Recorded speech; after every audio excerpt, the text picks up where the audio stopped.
Let's Alrighty. go. I'm so tired. I've been going to bed at like 7 o'clock for the past few nights because of baby. Ha. Oh, Old man. I've been going to bed with the puppy. he. This is the latest I've stayed up all week. Okay, I'm trying to. Whew. Okay. Okay, there we Gonna give everybody a moment to hang out and get up in this bitch.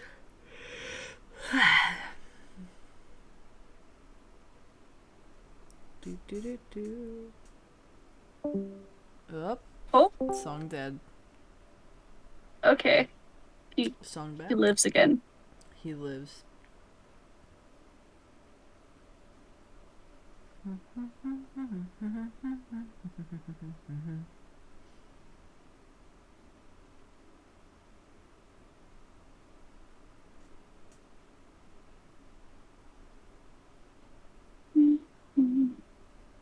Am I not following Vixie?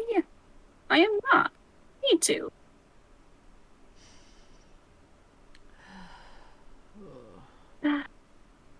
But,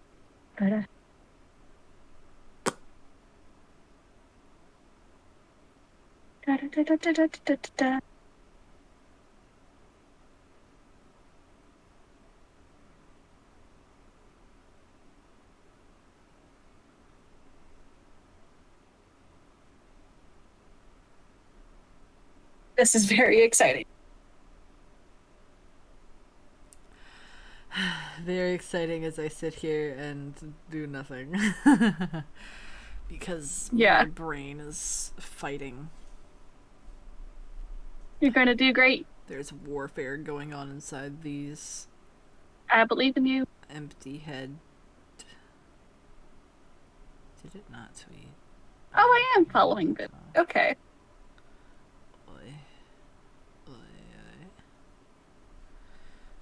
Whack. Next Friday, the 18th. Yes.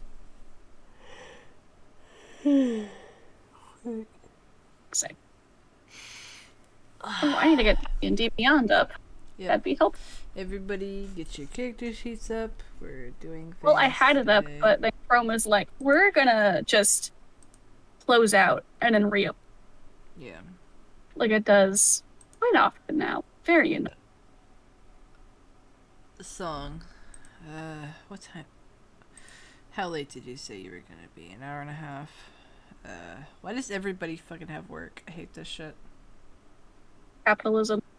Why is work? Why they get y'all here? Capitalism. Why can't we just...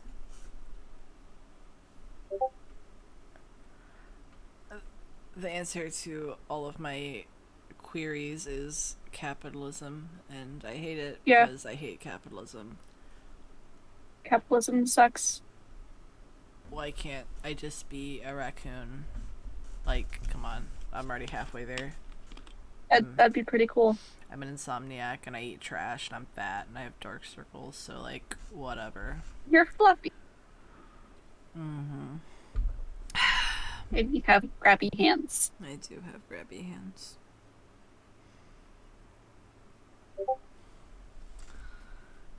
Yeah, quote me on that, Jade. I do have grabby hands. That's going on.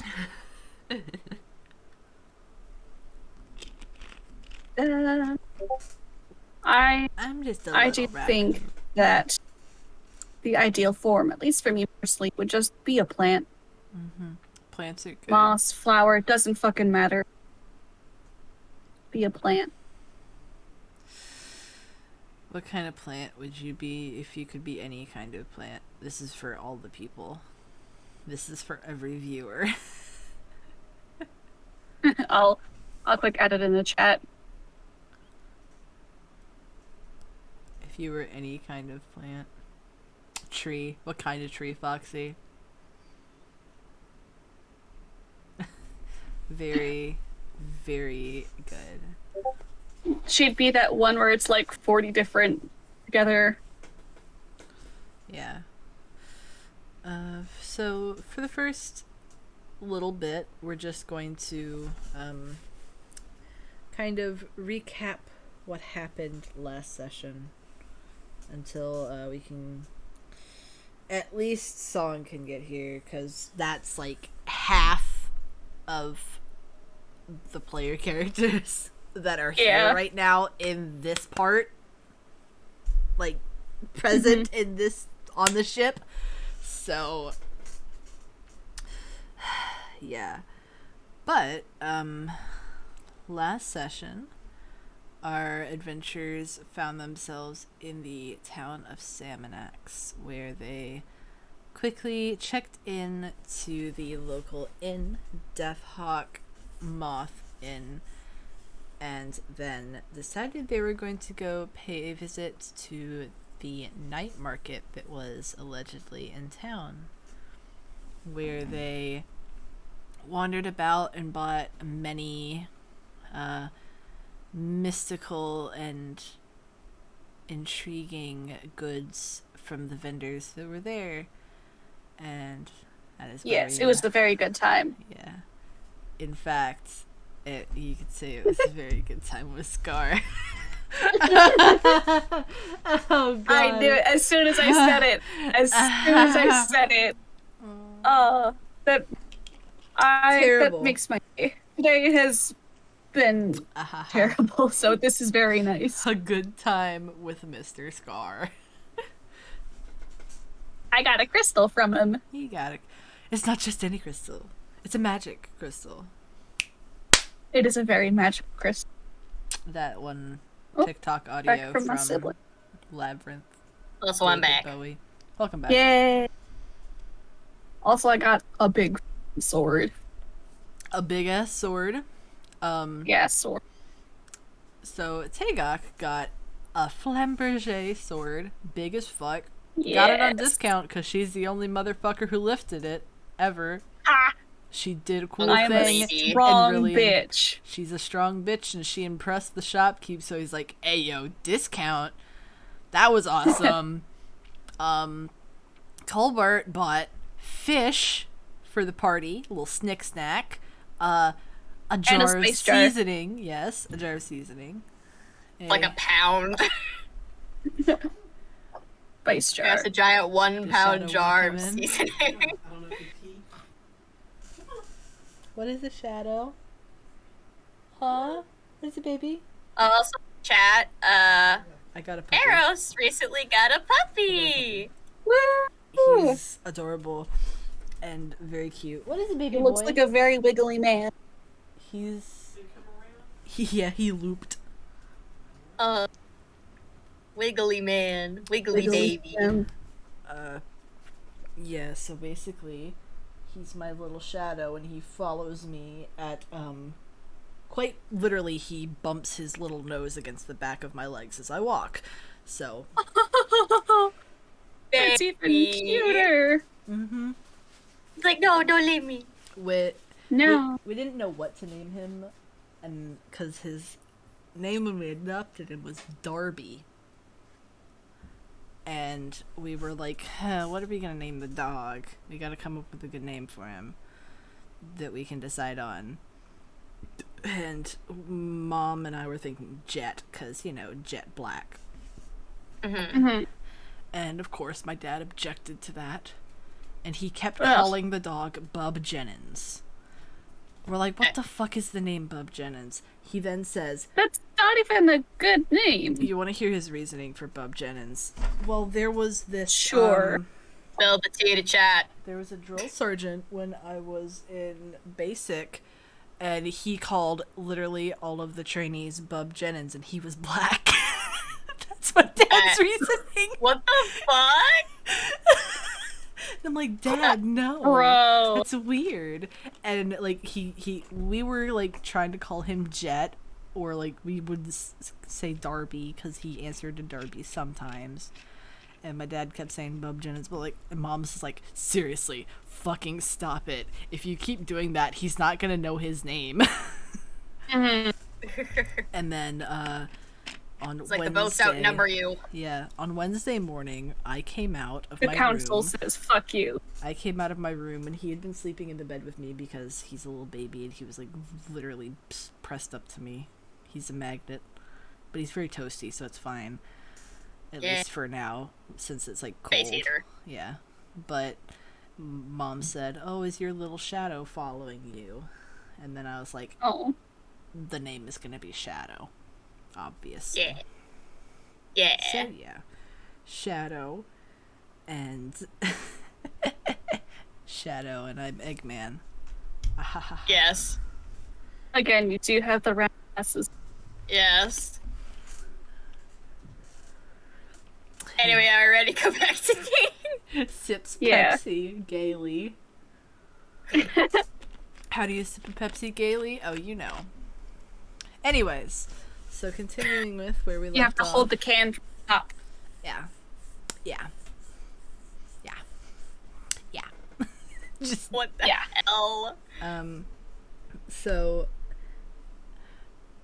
last session, they went to the night market, and after they finished up, they decided they were gonna go back to the inn, where they bumped into just some random guy on the street, and he stared a little bit at them, specifically Kalina, who he had smacked right into, before apologizing and leaving. The next morning, they wake up and they rush down to the docks to board the first ship of the morning, and they are almost late. Didn't even have time to get breakfast. And as they're boarding the ship, here comes that very interested person that had run into them last night, and he attempts to jump onto the boat as the board to board the ship has been removed, but he misses, and he wipes out, and he smacks against the side of the ship and then falls into the water, where he's not faring too well. So Colbart decides he's going to jump in and rescue him, and once they bring him on board, he is a sputtering mess, and well, he almost drowned, so he's a little bit traumatized. And after that, he immediately attaches himself to Kalina and refuses to leave her side for the first day of being out on the open sea. As the night falls and everybody goes to their quarters, the way the rooms are set up, it seems that Kalina and this mysterious individual who does not want to leave her side, who has revealed his name as Tua, they are set up in a room together with He's their gross. two little cots on either side of the room. And in the night, Kalina awakens to the sound of opening doors, and when she opens her eyes, she sees somebody that is standing over top of her. Somebody that does not look familiar at all to her. This person then keeps her quiet, and Tua reveals himself to be somebody else before he urges Kalina to be cooperative, and before she knows it, Kalina is gone somewhere else. It seems that in the blink of an eye, she has gone from being on the ship to being deep within a cave. And the rest of our party has no idea until the next morning when they awake and find that she is not there, and Tua is, and he has no idea what's going on. And now we begin with... We are still in the room where it happened. No, that's not a Hamilton reference. No, that's not a Hamilton reference. I knew it. I wanna be in the room where it happened. The room where it happened. I'm gonna kill you all. I hate Lynn. Lynn Manuel, I hate you, I you heard that bastard. and I was like, oh god, no. I like the musical, but he's gross. Yeah. Yeah, musical, good. He's good at Him, He's good at eh. composing music. I respect his crafts, but not him. Mm-hmm. Yeah. Is he not a good person? I don't know, but I don't like him. Well, I don't like his vibes. You've been vibe The checked, vibes. Lynn. I don't like them. Okay. Yeah. Also, I apologize for any background noise. Bruno Yeah, that's is okay. Bruno is Lynn's self-insert. Pick it up. This microphone is very sensitive, cat. That's my roommate, chat, for those that don't know. I have a roommate, Yeah. and she's very lovely. Yes. Even though she likes the cold for some reason. Yes. I will bug you for that until the end of time. You're not even in this scene, Kalina. Shut up. Okay, Kalina, I'll you're supposed shut to be up. kidnapped. I know I'm supposed to be kidnapped. I'll shut up now, okay? You're supposed to be in the break room, damn it. Get off a set. No, I ain't leaving. I'll mute myself, fine. I'm joking. You don't have to mute yourself. Not Just your cue yet. Don't be all distracting when we're trying to do a thing, please. Thank you. Okay, so you are here in the room where Kalina has been taken from. It is currently just Tagok and Tua in the room. The others are waiting outside and still have no idea about what's happened. No, I thought at least Clement was in there, because wasn't he the one that noticed the buttons? Did he? Fuck, I it's thought been a he was week, damn it. I thought he was the one who spotted the burnt It's been a handprints. Okay. That was Gilbert. Bleh. Oh, is it Colbert? Who the fuck Colbert, yeah. noticed what? It's been a week and I'm goddamn sleep deprived. I'm trying to check my notes. Oh, Yeah, Mostly God, it's just I me hate my ranting life. about how Kalina's gone and how much I don't like Tua. It was Colbert because the song wasn't able to talk for last half hour. Yeah.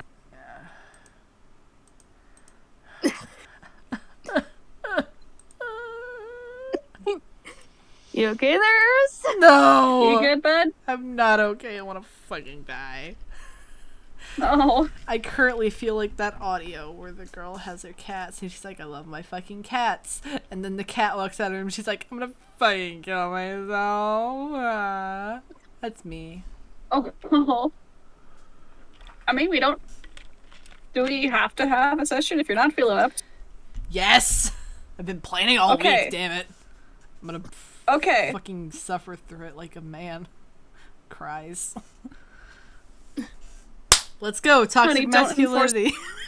Don't enforce toxic masculinity upon yourself, buddy. Don't do that. Let's go. Take care of yourself. Mental health is more important. Drink some water. I'm drinking Pepis. It's fine. That's not water. It's fine. Alright, so in the room is currently Colbart, Tagok, and Tua. Just the three of them. Officer Seagram and Clement are just outside the door, and they have not yet heard the news.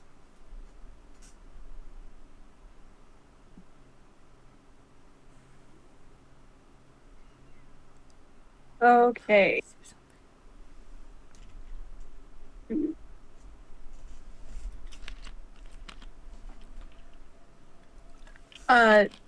Tagok fucking like stomps out of the room and approaches Clement. Clement, seeing that you are very clearly agitated, laughs a little bit and says, "Is Kalina being hard to get up again?" Now's not the time for jokes, Clement. And she holds out her fist, opens it, and there's Kalina's ring. His face immediately shifts from just a light teasing to abject horror and extreme concern. He grabs the ring and just holds it and then looks back at you and says, "She's gone?" I don't know where she is. And Tua apparently doesn't know where she is. She's gone. But there's some weird handprints. There's some burned handprints on the wall or ceiling. Doesn't matter, she's gone. Clement is not saying anything. He is just sort of staring at you in utter disbelief. And he braces himself against the cramped hallway of the underbelly of the ship that you're in currently. He doesn't know what to make of this at this time. Kalina was his goddaughter, so her suddenly disappearing without a trace is very, very concerning for him and upsets him greatly.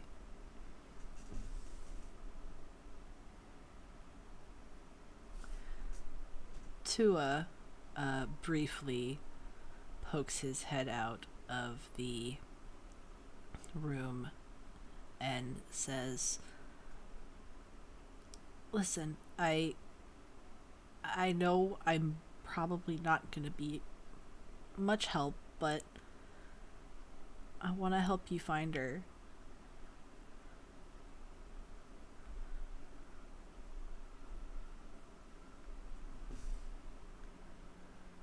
You want to help? He just nods his head at you as he kind of like shrinks back. He is a little scared of you, but he's willing to overcome that fear. As he should be, honestly. As he should be. As he...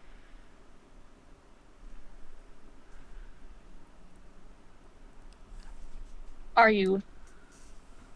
I know I keep asking this, but sure didn't hear or sense any last night. He sits there for a second. He's like, "I'm trying to remember anything.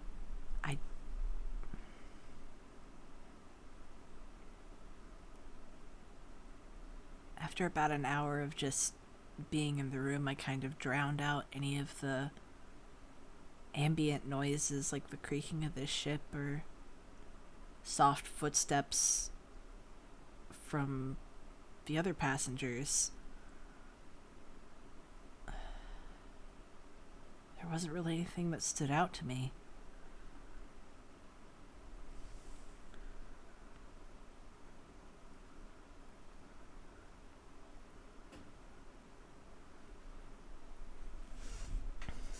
He sits there for a moment, pondering, thinking of anything. And he says, "I think I heard armor? Like somebody in armor?" you know, when, like, the plates of the armor kind of rub against each other. I mean, of course you would know. You wear armor, but somebody was wearing armor near the room and was walking around, I think.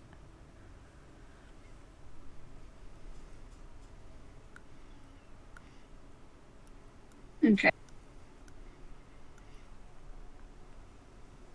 This, whoever did it had to have been very careful in order to least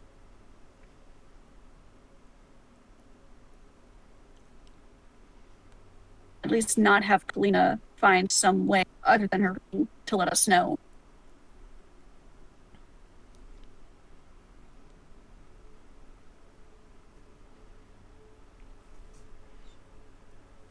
Clement looks at you, Tagok, and says, "Do you think this was some kind of powerful magic user?"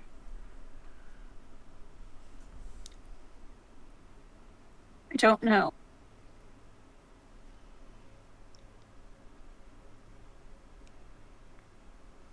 Didn't hear any. Didn't.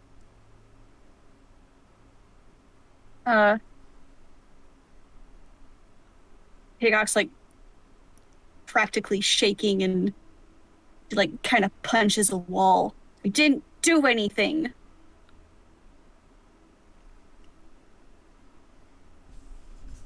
Tua, seeing that you are extremely upset with yourself, carefully approaches and then places a hand on the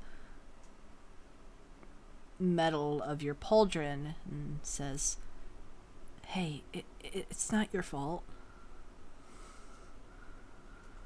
I turn away and kind of like move my shoulder from underneath his hand. It is my fault. I'm her bodyguard. That's the whole point. I'm supposed to make sure she gets where she needs to, alive, one piece, safe.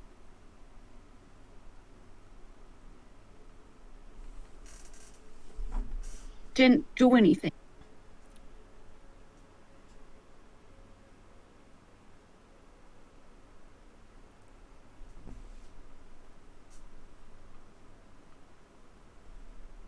Tua just kind of stands there. He doesn't know if he can find any way to console you or make you feel better. Not that you would listen to him anyways, but...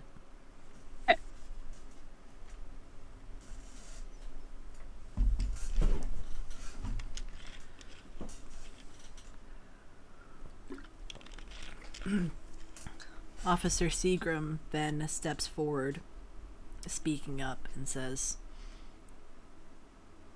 "Well, I think we should all split up and start asking other passengers on the ship if they saw anything suspicious last night.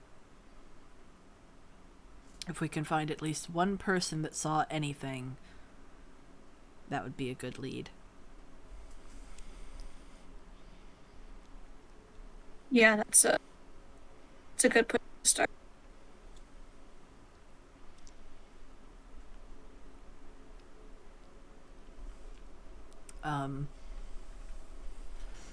How you then split up is Tagok and Clement check the lower levels where people are still milling about and eating breakfast, and Colbart and Tua split up and go to the top level where there is, of course, all of the crew and some other people that are out in the morning sun. And let us start with the perspective of Tagok and Clement. Oh, and Officer Seagram is just going around and interviewing on the very lower levels where it is mostly just crew members.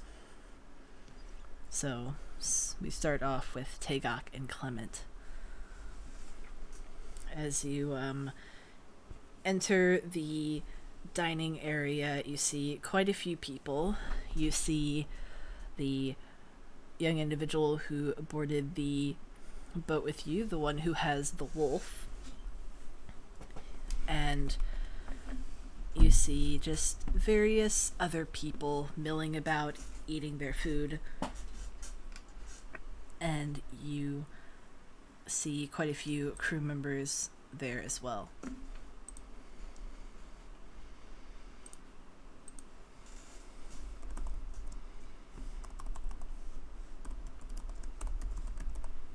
I'm gonna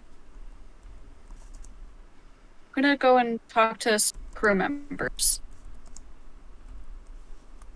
All right. You see a small group of the crew boys that are currently taking a little bit of a break. One of them is leaned up against a mop handle as they're chatting with their coworkers. And they see you approaching and say, is there anything I can help you with? Yeah. Did you hear any last night? Well, I mean, there's the normal people walking around, people getting up in the night to take a leak off the side of the boat. I mean, why do you need to know? Did you hear or see strange, suspicious, something you wouldn't normally experience? The guys all kind of look at each other for a moment, and then a very short one speaks up and he says, well, I think I saw something. Honestly, I wasn't sure if it was a trick of the lights or not, but I thought I saw some big, tall person walking around in the shadows. And it was only out of the corner of my eye a few times. I turned around and it was nothing, but it happened enough times to where I was a little more suspicious that it wasn't just me imagining things.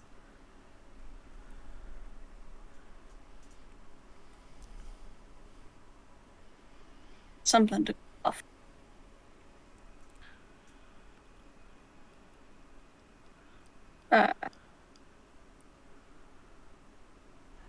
One of the other crew members looks down at the short one and laughs and says, tall to you? I mean, what are you? 5 foot nothing? The other one attempts to smack him on the head, but can't reach. And then says, I'm not joking. It was tall as hell. It was near hunched over, not trying to hit its head on the fucking ceiling.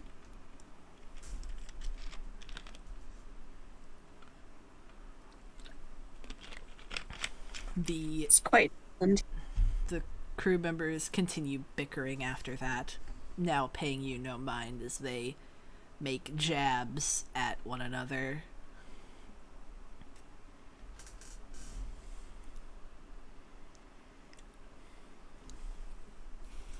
Clement leans in and says, okay. If this person is really as tall as this man claims, I think that would rule out quite a few people, honestly. There aren't very many people here that are that tall. Does narrow.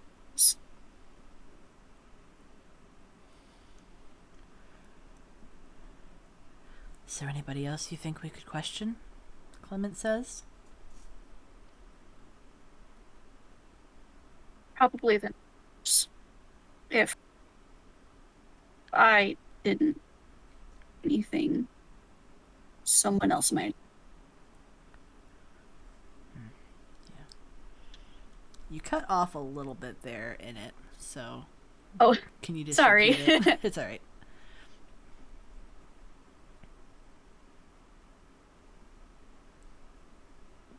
Oh. Okay.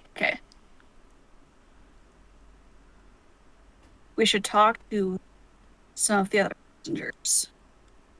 Some of the Because other if crew members. Okay. I didn't do anything, someone else might. Yeah. All right. So you want to talk to other crew members? Yeah. Did I say I meant passengers? Sorry, did I say that wrong? It was cutting out like bad Okay. for you, so it's not your fault. It might be storming outside, so that. True. We all have fucking weather interference and shit. Yeah, some of the other passengers. As you look around this part of the ship, you see, of course, the young individual and their wolf. And then you see a individual who kind of looks like a frog.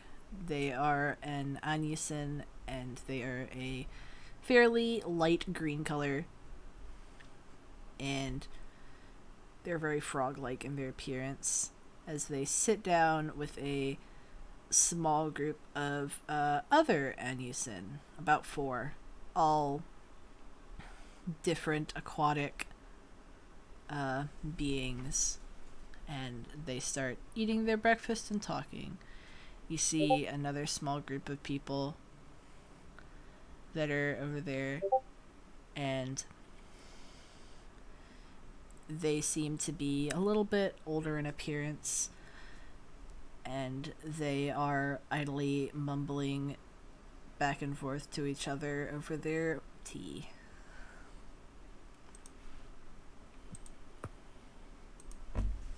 Okay.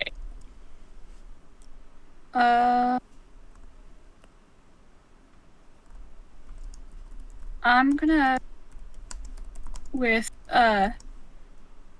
the individual with wolf. Alright. You head over their way, and I will just leave y'all to roleplay a little bit. Ew. Woo! Roleplay time.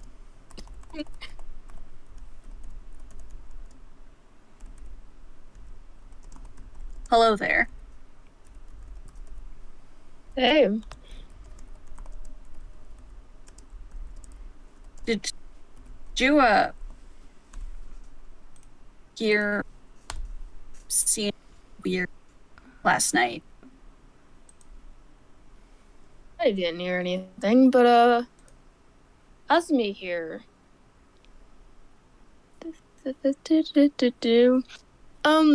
He growled at something.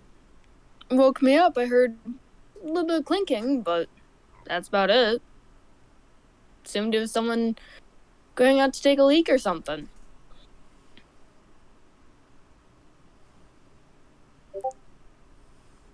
So you heard someone else walking.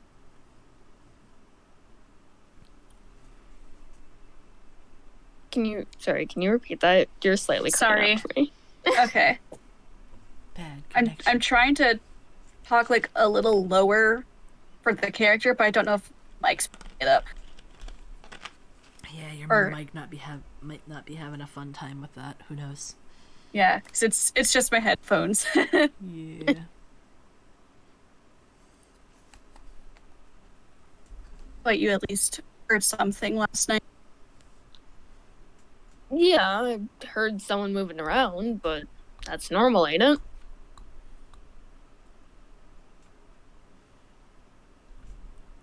I guess.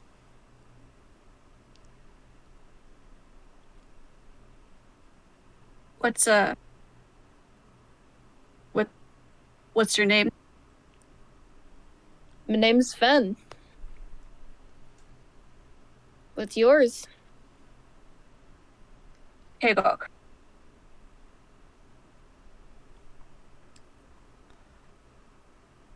Clement then comes over from having talked to some of the other people in the dining area, and he shakes his head and says to you, Tagok, no luck with any of the others.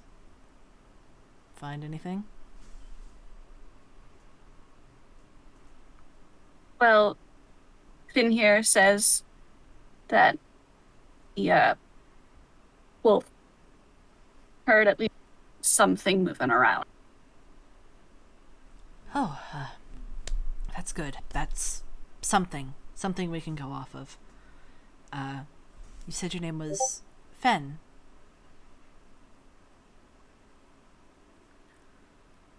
Yeah. What's yours? My name is Clement. Pleasure to meet you. That's the same.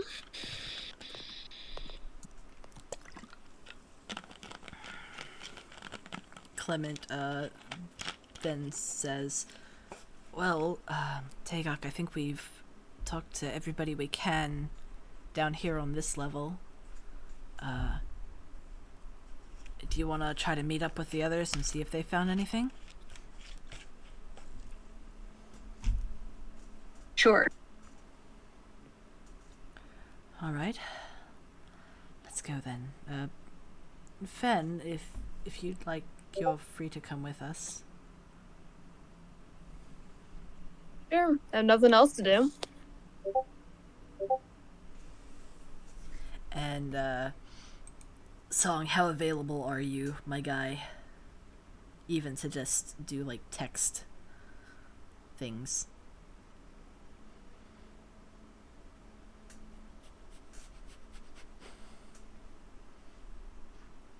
Is he here? Is he available? I need something.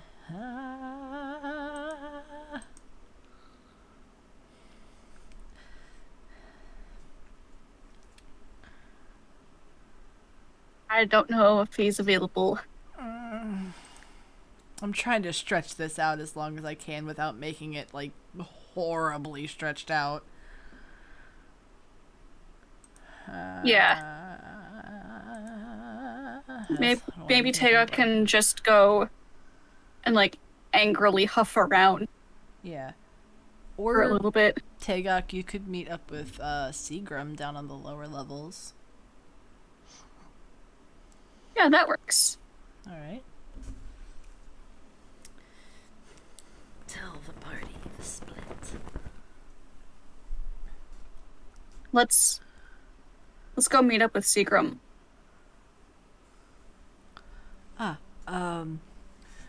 Would you like to go down there by yourself? Or would you rather me come with you? It is a bit cramped down there. I'm fine.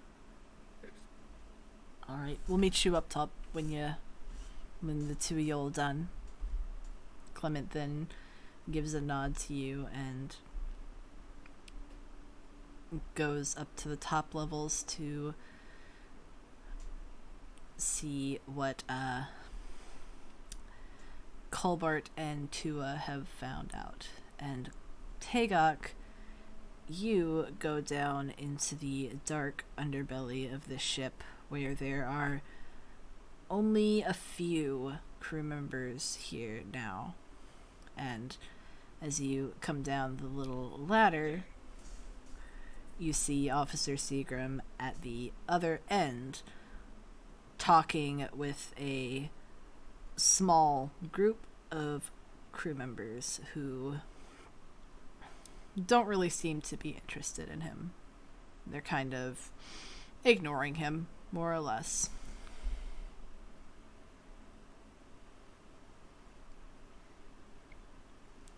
Okay.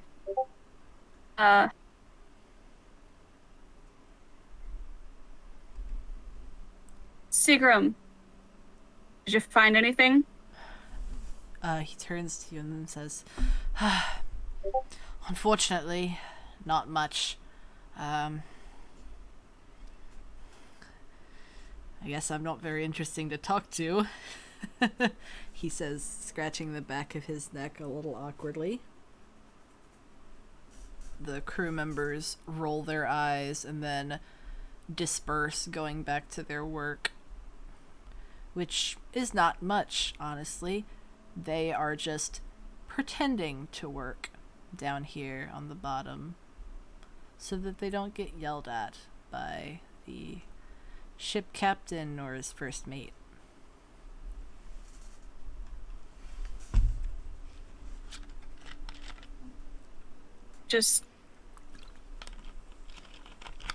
I just don't know what happened.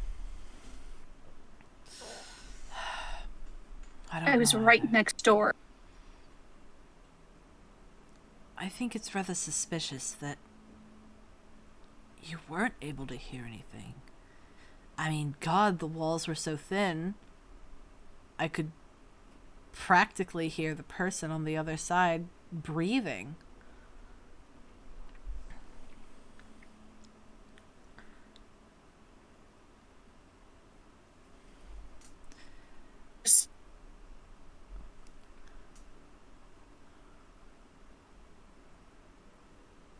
She's the one who hired me.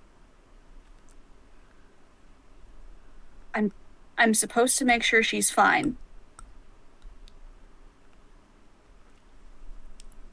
Sure, we butt head and make fun of each other a lot, but she's important. Seagram then places his hands on your shoulders and looks at you in a very fatherly manner and says, "Hey, I know you're blaming yourself right now, but we're gonna figure this out. We're gonna find her." Definitely gonna find. We're gonna track down the son of a bitch who did this. And there's not gonna be anything left.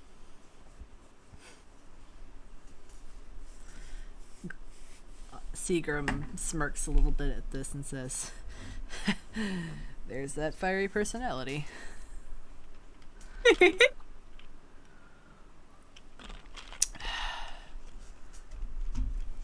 He then scratches at his chin a little bit and then says, "It is very peculiar that you couldn't hear anything. None of us heard anything.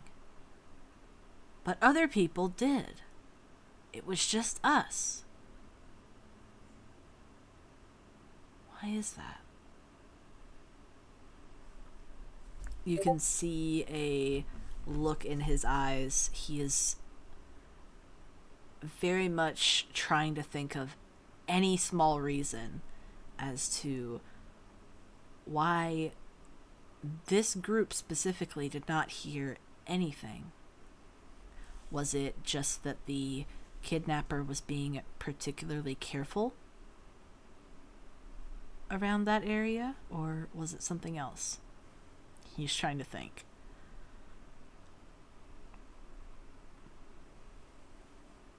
And then his eyes snap up to you and he says, "I think we should talk with the cooks." The cook. Yes, I know that sounds weird, but I've heard of a particular additive people have put in foods that, well, make people sleep. It's possible that we could have been subjected to this additive. Or, well, we could have been drugged. So that we never That is a heard possible. thing.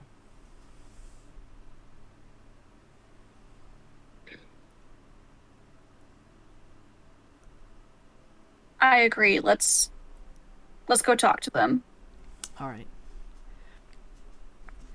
The two of you then head up the stairs, and after a little bit of asking around, you find your way to the kitchen areas where the chefs and cooks and other kitchen staff are milling about, cleaning up from breakfast. They hardly take notice of you, except for a few small sideways glances from some of the less experienced kitchen staff who are confused by your presence.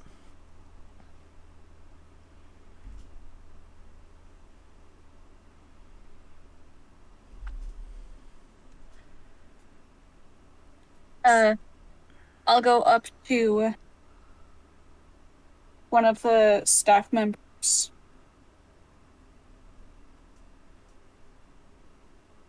All right. Yeah, I'm just gonna go up to. You go up to one of the kitchen staff members, a younger woman who is carrying a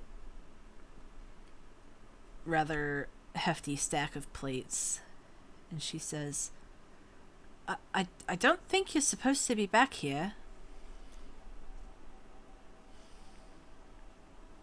Sorry to disturb you, but we have a few questions. All right, what kind of questions?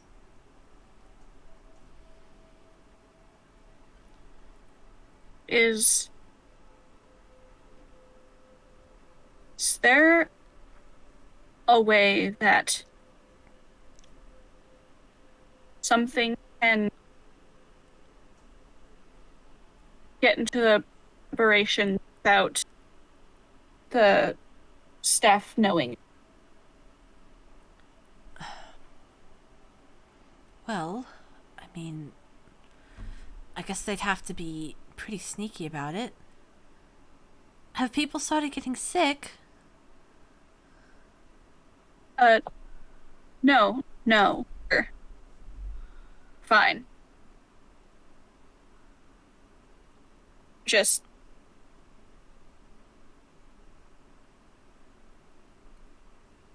how do I explain this?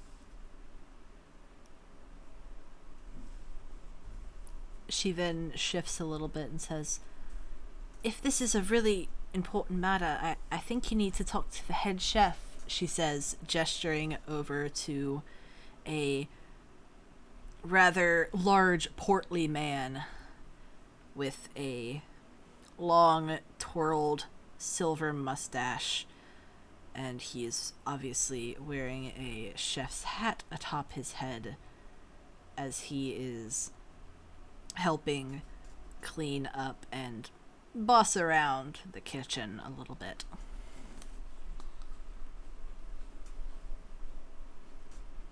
Thank you for the information, ma'am. Of course, she says, nodding quickly and then taking her dishes over to the sinks.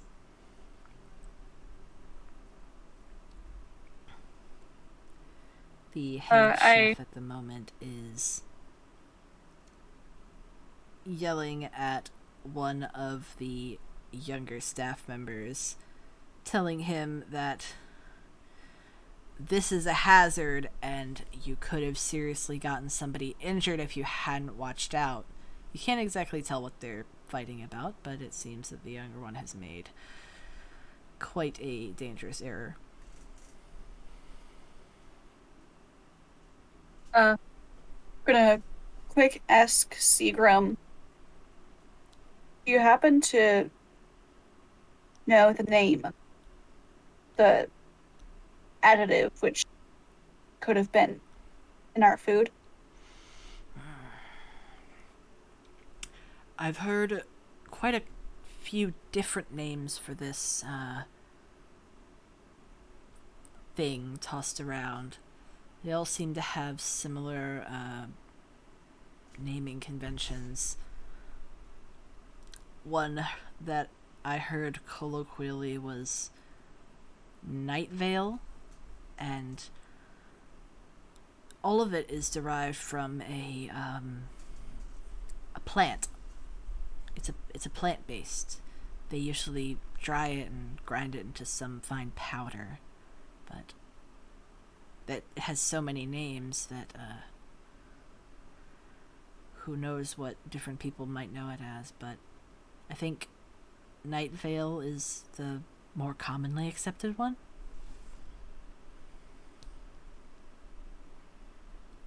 That's something else to go by. I start heading over to head chef. He sees you coming, and he then quickly shoves the younger staff member off, telling him to, well, go get back to work then. Don't just stand there gawking. And he turns to you, arms crossed, and says, now, what's a couple of soldiers doing in my kitchen? We have a couple questions for you, sir. All right, shoot.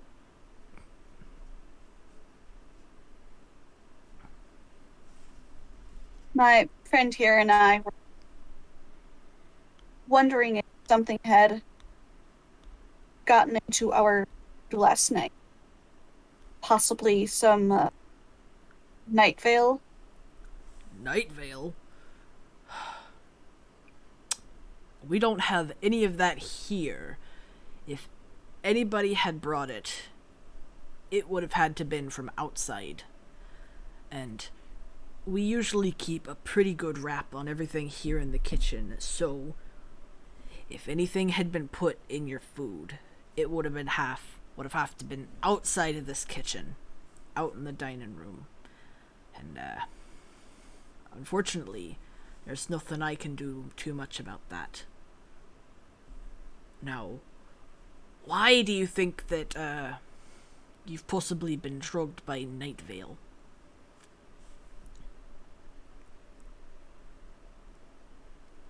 Well, we woke up this morning and check up on one of our friends who appears to be missing. And none of us in our group heard anything at all. Nothing. Anything. With walls these thin, I would have expected... Nothing.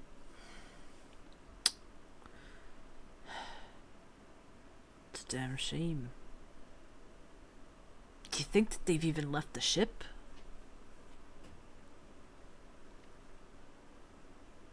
We really don't know what the... That is quite the predicament. He then pulls at his mustache a little bit and looks over at a staff member and says, Oi, wasn't there one of our bowls from last night that was unaccounted for? The staff member then turns and says, yeah, there was. I think I saw some young man with greenish colored skin. It was his bowl. I don't think he ever brought it back, or whatever happened to it. I don't know. Skin? Green skin, you say? Yeah. At least I think it was. I don't have very good eyesight, he says, tapping his very large Coke bottle lens glasses.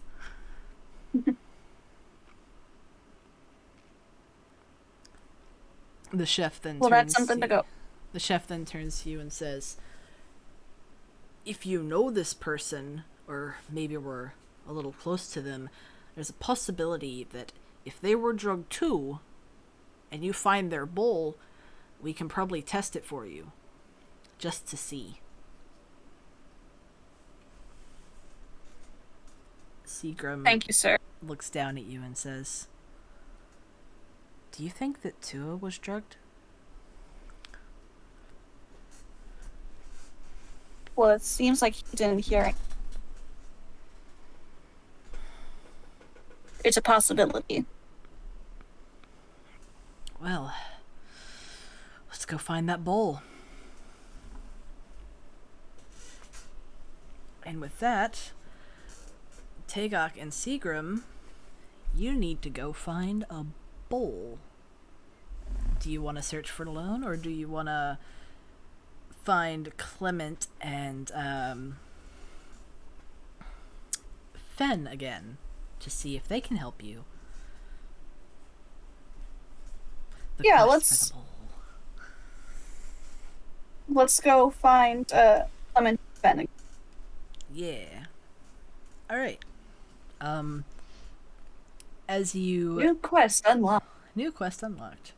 As you ascend the stairs from the main dining area to the top of the ship, you see that most everybody is out on the top right now. And you see that Clement and Fen are talking with somebody over on the edge of the ship. They are closer to the water's edge, and from where you're at now, you currently cannot see Colbart and Tua at all.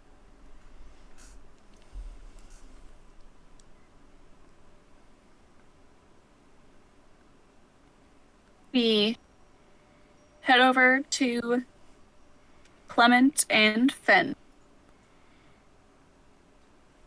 As you approach, Clement says, "Ah, there you are. Did you two find anything?" Well, we went to the kitchen, Clement, talked to some of the staff members, talked to the head chef. Says that they keep a pretty tight ship around there, and that it might have been outside the kitchen that we, well, Seagram then speaks. we might have up been and- drugged. Yep. That's what I was about to say. Seagram then says, yeah. Weird hypothesis, but I think it is a very valid reason as to why none of us heard anything, but other people seem to. It's possible that we were drugged with Night Veil.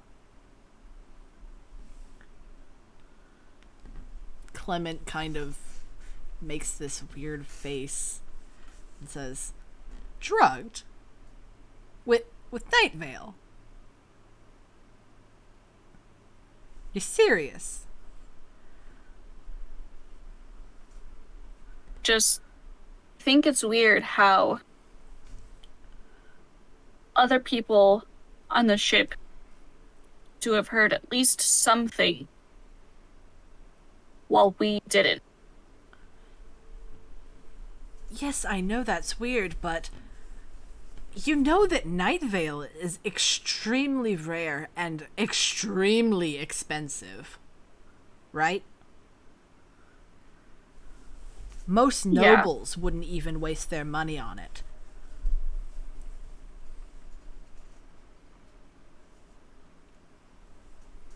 It was just a theory.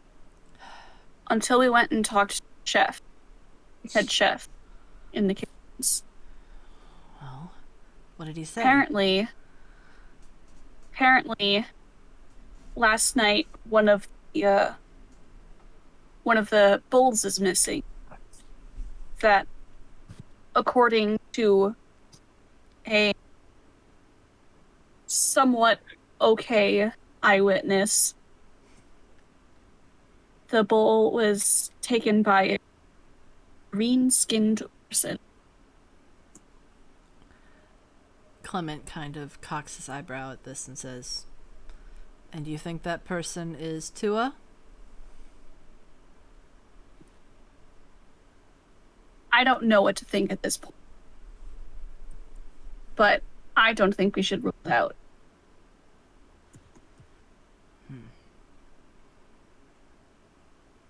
Well, Tua is currently here up top with Colbart somewhere.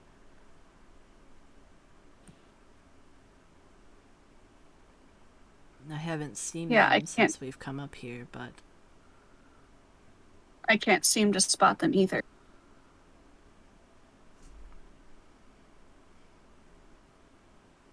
should we try to find that bowl?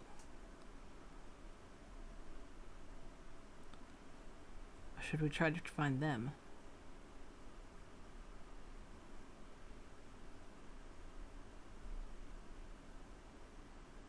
I think we should at least start looking for the bowl, maybe by heading back to Venus' room. That might be good. Clement then turns to Fen and says, "Do you think your wolf could possibly be of any help? I know that canines have a far greater sense of smell than us people. Maybe that could be of use." You can try. Thank you. Thank you. And with that, all of you start going down back to the scene of the crime where Kalina has turned up missing. You enter the room. Yes, we have a crime drama going on, Foxy. You enter the room and you stand there. It's time for some investigation. Do you know how to do that? Did we roll? You know how to do that, Ethan? To roll for the dog? Roll for dog. No. Roll for dog. Do you know, like, the stats for, the wolf? The wolf stats? It's a wolf. No. Let me quickly check it for you. D&D stats. Like, I probably should actually know. Sorry. That's okay. That's something we can work on for next session. Yeah. I just wanted to give you an opportunity to use your wolf. Utilize your wolf. Yeah. Okay, so Wolf will roll initiative. Wolf. Or no, investigation. Wrong.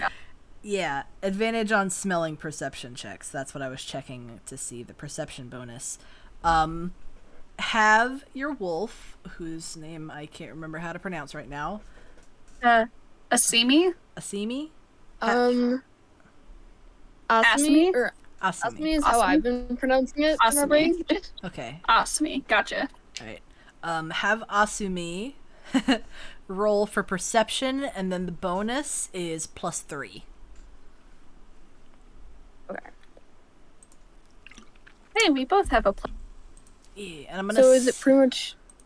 Wait. So I'm gonna send you a link to the wolf page. You roll a d20 and then you add 3 onto whatever. Yeah. Cool. Okay. That is a 16 All right. with the 3 added. Okay, a total of 16. That's solid. Asumi, upon sniffing in the room, can smell a very heavy, smoky aroma coming from the air in the room, specifically in places where the hand marks on the wood are more present. But they start sniffing around a little bit more, and over to one of the bedside tables where there is a small cabinet door. Asumi starts bumping at it with their nose a little bit.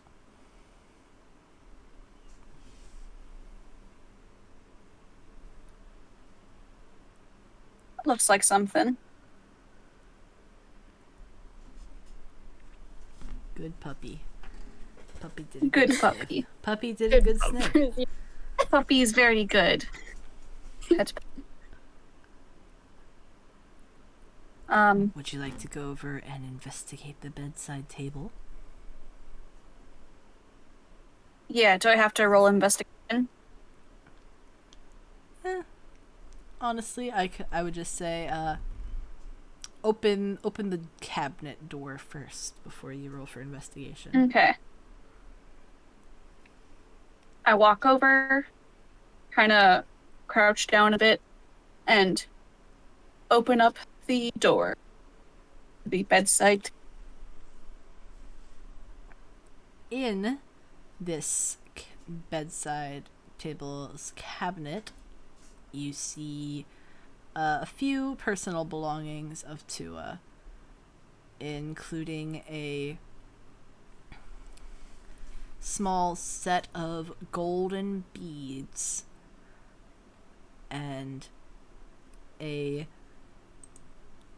small pendant with some ruins scratched into it, none that you can decipher. And then you see it. A bowl that looks exactly like the bowls you ate out of last night. And it still has some of the tomato soup that was served. A sitting in fucking the bottom. soup. The soup. The good soup. A fucking good soup. I grab and remove bowl, stand up, turn around, and show it to everyone else in the room. Found it. Seagram says, making that face, you know the one, I can't describe it, the stank face TM, you know the one. Yeah. He's like, well, that was easy.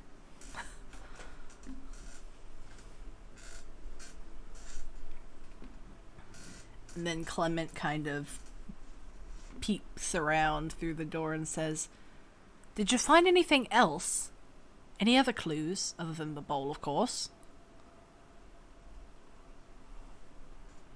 Well, there's some gold and there's a pendant with a bunch of marks on it. I don't know if it says it.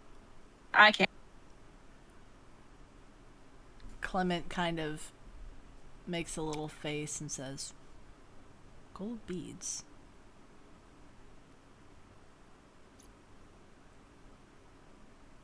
He kind of sits there for a moment and then shakes his head and it's like, nothing. That just seemed weird. But never mind. I guess we should take that bowl back to the kitchen then so they can test it? Sounds good, but you sure it's nothing, Clement?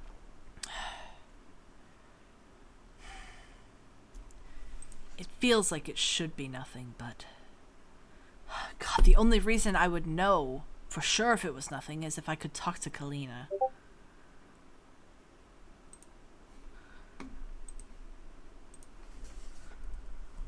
Awkward silence. Well, let's head on back to the kitchen and give him a bowl. All right, then. As you all make your way back to the kitchen, the head chef sees you enter and he says, "Ah, you found the bowl. Good, good. Now, let's see if we can find anything out." And he takes the bowl from you and then places it on the counter before he reaches into one of the cabinets, and with some help from some of the other kitchen staff, he is handed a few little bottles of different tinctures. And he puts little drops of them here and there, and different reactions begin happening in the dregs of last night's soup. The soup. The soup. The poor soup. And when he takes the tiniest little bottle and pours a single drop in, a reaction happens that all of you can see very clearly. A puff of white smoke just poof, out of the bowl and kind of swirls around before it makes the vague shape of a little stem and flower that is drooping over, similar to a lily of the valley in shape. Seagram then says, "That's the night veil flower." And the chef says, "Keen eyes, young man. That means this soup was indeed poisoned by the night veil. It seems that you and whoever had this bowl definitely ingested night veil last night."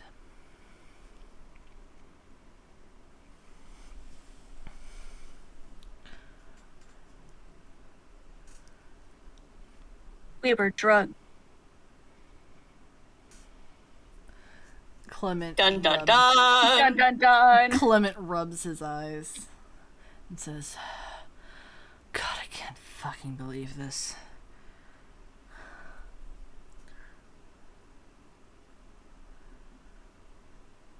Looks like you were right, Seagram. He kind of makes a very awkward grin at that. He's like, "For once my hunch was right." Oh.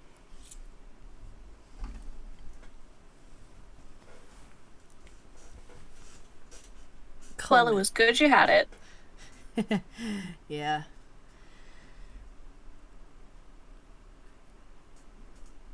Clement then says,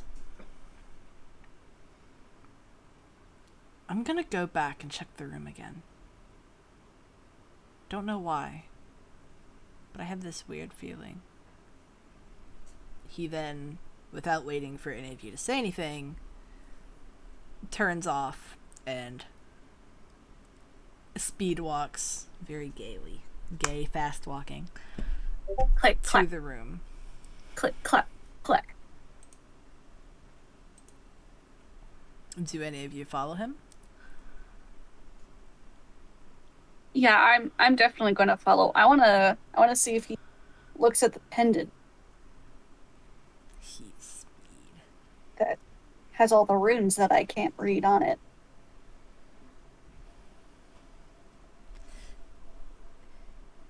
Tagok, as you come into the room, you see that he is already knelt on the ground in front of the in front of Tua's bedside table, and he has taken the 2 items that were in there out.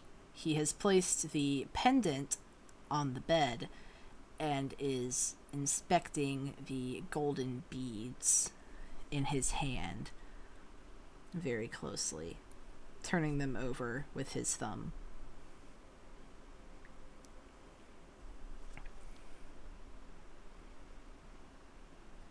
Figured that was what you were going for.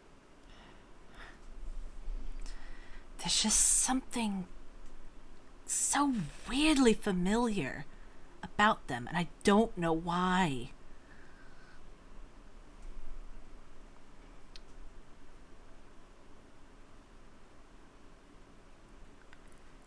He holds them up standing, and he holds them in various positions, imagining how they would have been worn.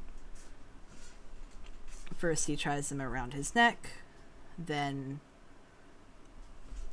on his, attached at the shoulders, draping across his collarbone. And when he lowers the beads down to across the widest part of his chest, Tagok, you get the feeling that it is also very familiar.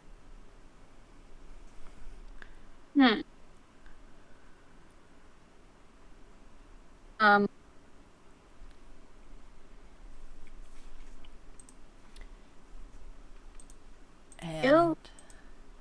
And I would like you to make a, what would that be?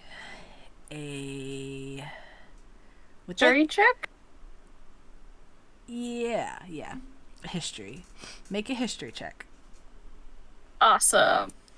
I don't have any proficiency there. Have fun. I'm not the smart one of my job is the slashy. Your job is be strong, kill. Oh, that's not bad though. That's really good. Yeah. I rolled a 19. Hell yeah. That's really good. Tagok, as you look at the beads that he is holding up across his chest, you envision a hazy figure in your mind, one where they are wearing gold armor and the gold beads across their chest glint in the sunlight as they move.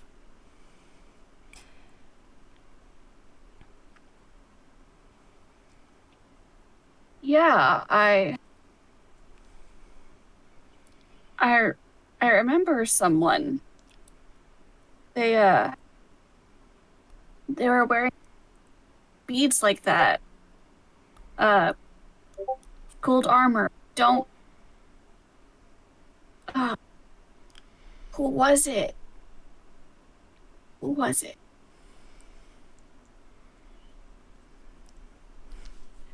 Now, Jade, you can rack your brain and try to remember anything. Do you remember? Oh, I have an idea. Mm-hmm. Okay. Wait a minute. Wasn't it Nyoka?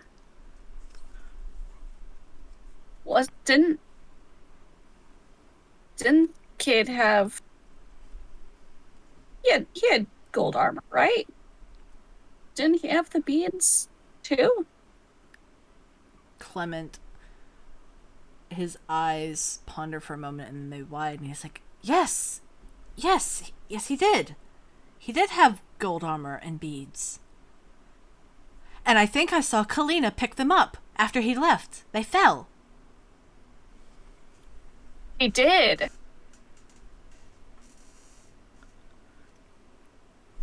They were with Kalina's things, and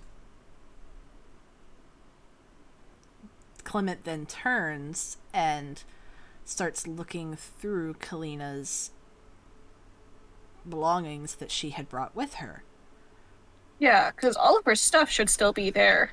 It just only she's gone. Yeah. Only she's gone. Nothing else. All of her very immediate personal belongings were with her. One of them being the gold beads that she had picked up off of Nyoka. He looks through everything and he turns and says, No, they're not here. It must be these. But why did Tua take them?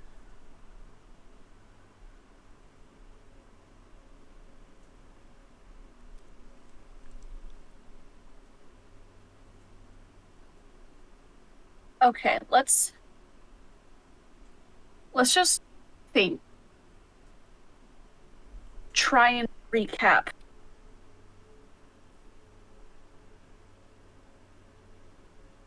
Kalina is missing. And she left her ring.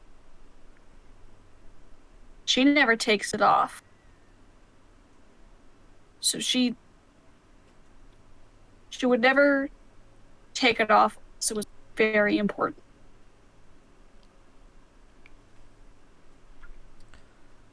No one in our group knows we didn't hear anything because we were drugged. And we found the drug in Tua's bowl. Doesn't.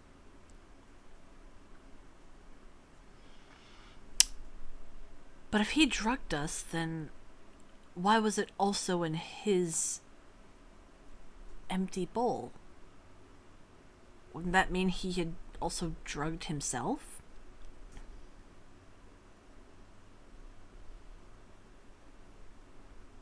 Or do you think he really is innocent in all this?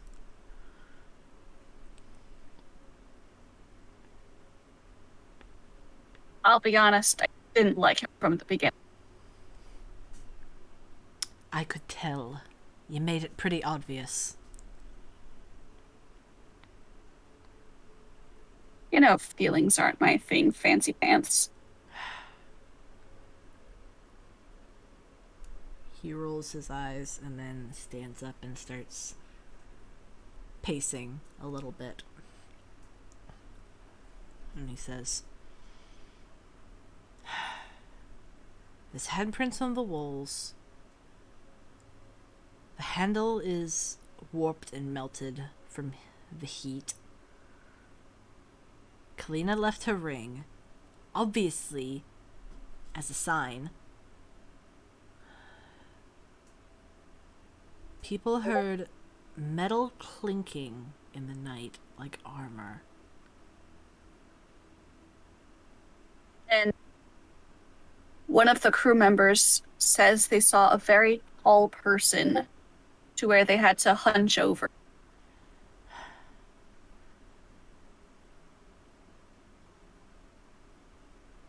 I feel like I'm getting a profile of what this person could be. He then turns to you and says, I'm thinking they're similar to you and that they're a Achalach and they produce fire like you do. Tegax and Nalasarash. Shit! I don't know my own goddamn lore. Nalasarash. It's okay. I think the A1 that you said is the human race. Yeah. I think. Don't laugh at me, Foxy. I'm trying my best. I'm tired. Well, at the very least, okay. At the very least, is someone who can produce fire. Yes. And they're tall. They wear armor. That narrows it down a lot. So if they're still on the ship,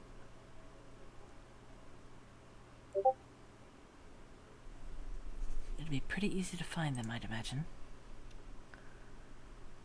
Quite. But I don't ever remember seeing anybody who fit that profile while we were on the ship. I don't see. And even if Chua was also drugged, doesn't explain why he kept why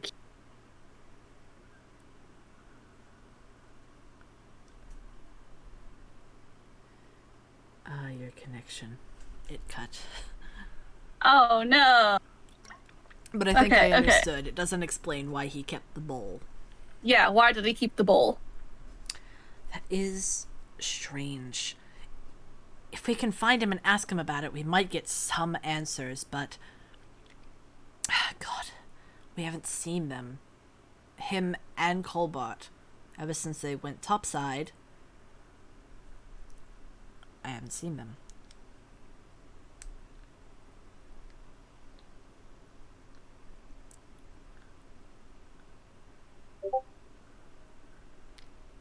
Should probably go find them. Yes, I think that'd be wise. Let's hope that Colbart's not missing as well.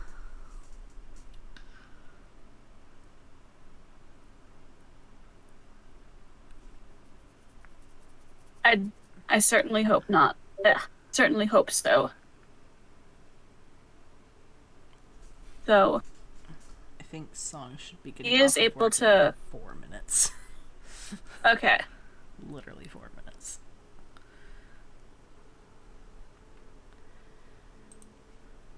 So Song, sorry.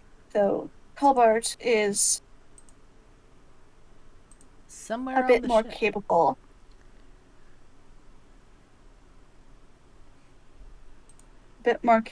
Hold his own. Yes. And I think that if Colbart were in any trouble, he would jump off the side of the ship because he knows that Tua can't swim. That is.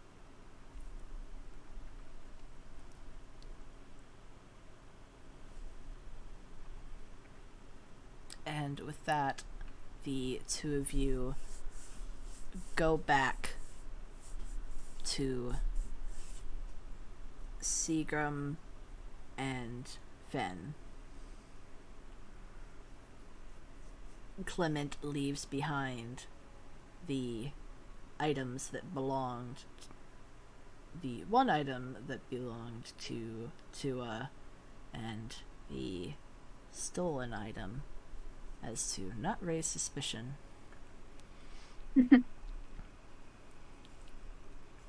Sneaky man. Snicky snack. Snack.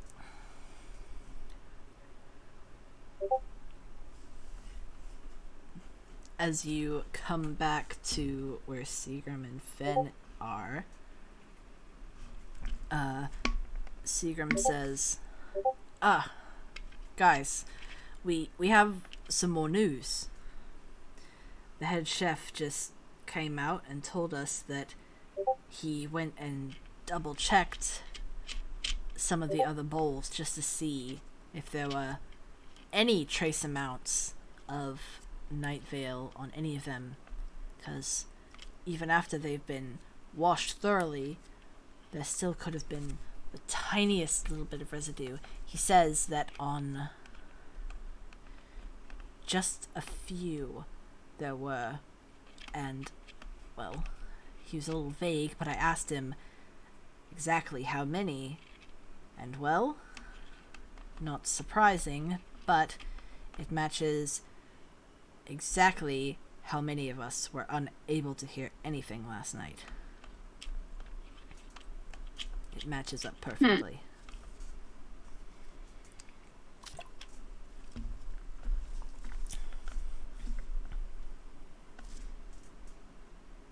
This is all getting more and more suspicious for Tua.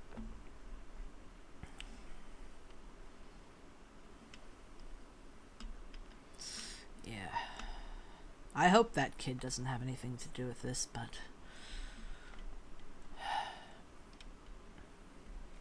I'm starting to feel suspicious of him myself. I'm guessing we should go find him.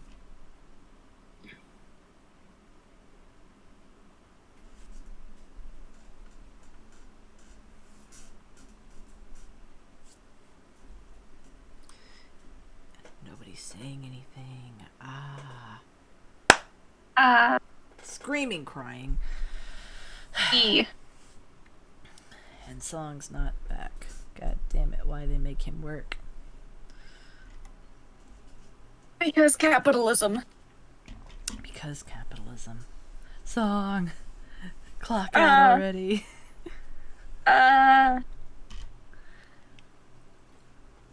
We need...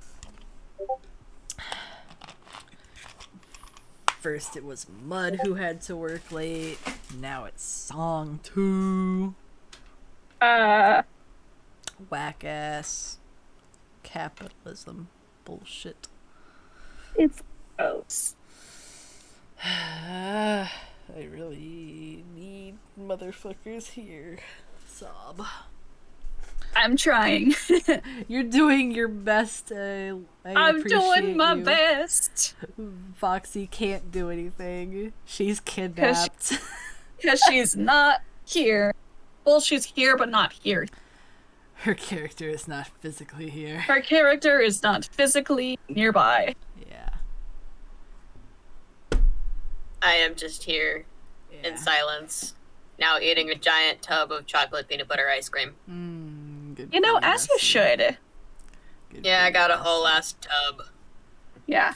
A gallon. Yeah, 1.5 quarts. Not like a full gallon, because Good there's shit. no way I could fit a gallon tub of ice cream in the tiny mini freezer that we have. Who Yeah. the fuck is packaging ice cream by the half quart? Like 1.5? I don't know. Bitch, Yeah, why not 1.5. just make it a half gallon? What? That's 2 quarts. It's Briar. Briar, what Briar's the ice fuck cream. are you doing? Okay, Song just said goodbye to his coworkers. Right, so Please. you should be on his way soon. Yeah, I was gonna get like a pint of ice today, Yeah. but all of the ones that they had nuts in them, and I'm like, why would you ruin ice cream like that? Oh. Well, no, I still got ice cream though. I got like one of those ice cream sandwiches, except the sandwich part is just M&M cookies. Oh, those wow. are good. Ow. Yeah, Ow. so Fuck. What the hell? I just got a cramp from trying to itch my cheek. What the fuck? What the fuck? Oh. I lifted up my hand to scratch my cheek, and I got a fucking cramp in like my forearm. What? oh damn. How old am I? How old am I? I love when that happens. Eros, you are old. I You are know. Old man. The lady at the adoption center made fun of me because I was bitching about my knees hurting, and she's like, "You're too young." And I'm like, "I know." Okay, but Aw. like, my knees hurt all the time. But that's Yeah. also, I just have chronic pain. But like, Yeah. you're too young. What? Yeah. She was like an older woman. She had like all white hair, and she was like getting down on the ground, playing with the dogs and everything, and I'm over here like, "Urgh. Ugh." Yeah, like, I can't bend over really easily anymore. And I'm 18. I've never been able to. Oh, same here. I'm mean, just not I've also, flexible. I did, I screwed up my ankles doing horseback riding when I was younger. Horses. I did horseback riding and Yes. gymnastics at the same time during, like, my life. For 6 years, both of them. And so Bro. my legs are just screwed up. Like, I played lacrosse for a couple years, and it got to the point where I can't run for more than half an hour without my legs just dying. Ooh. And I'm like, this is great. And, like, yeah, I just have chronic pain in, like, my joints, all of my joints and stuff. So, it's fun. Like, Big oomph. I'm fucking 19, and I occasionally get hot flashes. Same. Oh, those I've are the not worst. had those yet. Like, I just get really fucking warm all of a sudden, and it's so annoying. Foxy and I get those because of PCOS. Yeah. Bitches with PCOS. Yeah, I think We this is have our hot intermission flashes. time because we're waiting for songs. Slight intermission. We're gonna have Thank you. another intermission when we're waiting on Mud to get here, which should Yeah. not be too much longer. That shouldn't be That's too long. Yeah. That's another like It's another thing. hour. It's another hour, right? Yeah, we'll be fine. Yeah, like when does Mud get here? Like he gets home at 8:30 like 8 p.m. his time, right? 8:30. 8:30 his time? So- Okay. Yeah, so like 30 minutes, yeah. And then maybe like Okay. a little bit for him to set up and everything. So yeah, like only an hour. Yeah. If this bitch forgets, I'm gonna kick his ass because he is important this time. He is very, very important. And I I can also attest. do not want to spoil anything for viewers and any of you fuckers who do not know, but it is very, very, very, very, very important. Mm-hmm. Extremely I important. have an idea, but I won't say Don't anything say- for yeah, fear don't of also say getting anything. banned from making predictions. Ooh. Ouchie. Rib hurty. Oh no. E. Oh, I must I can- perish. That's not a fun time. Hey, chat, how y'all doing tonight? Well, I must have How bones. y'all doing? How y'all doing? Why must I have both? Honestly, I think that literally the only people in chat are y'all. Each other. Yeah. It is what it is. I mean, to be fair, though, bones are a little overrated. Why not just become an octopus? See, being then an again, octopus would be so fucking cool. I mean, to be fair, though, octopi only live for a few years, and That's even better. they either, and especially like the dudes, like I'm only thinking of the dudes because I remember watching this really funny thing. Like apparently, after like a male octopus mates, they literally die afterwards. Yeah. So they either die of, so they either Last hurrah. They die.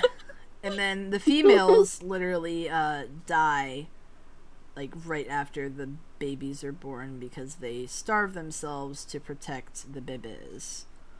yeah. Octopi got fucked by They're Mother metal Nature. as fuck. Yeah, they're metal as fuck though. Octopi are cool. octopi are cool. Yeah. They got fucked by nature. Yeah. But they're Oh, don't really even get me fucking started smart. on hyenas though. Oh god. Hyenas got definitely fucked over by nature. Not the clitoral birth. Oh, you don't know about Do you it. want to know, Jade? You don't know. Do you want to know? You want to know about it? I Bestie? don't know if I do. I mean, it's just nature, so like, yeah, go for it. Okay. Education time. It's Pull up education your time, books, chat. friend. So basically, female hyenas have a fully like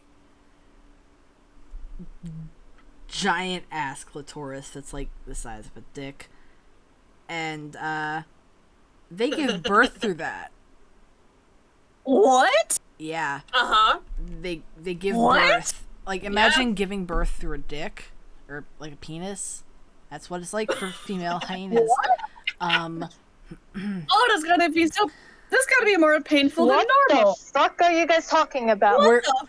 waiting on you, bitch. That's why we're talking about weird shit. We're talking about weird animal facts.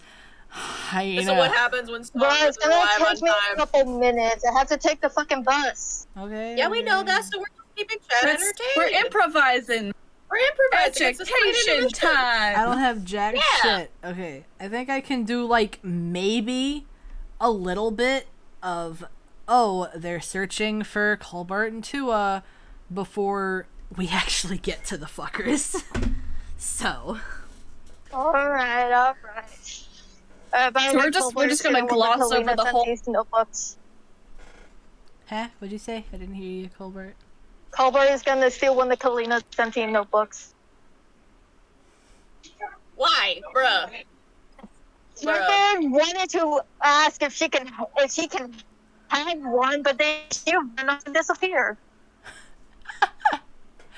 God. Hope. Actual yeah, we're reason is just- that he wants to take notes and do stuff, but He want to take note. Yeah, I guess we're just gonna gloss over the whole hyena thing. So basically, hyenas have clitorises that they give birth through. Female hyenas die due to complications, and more often than not,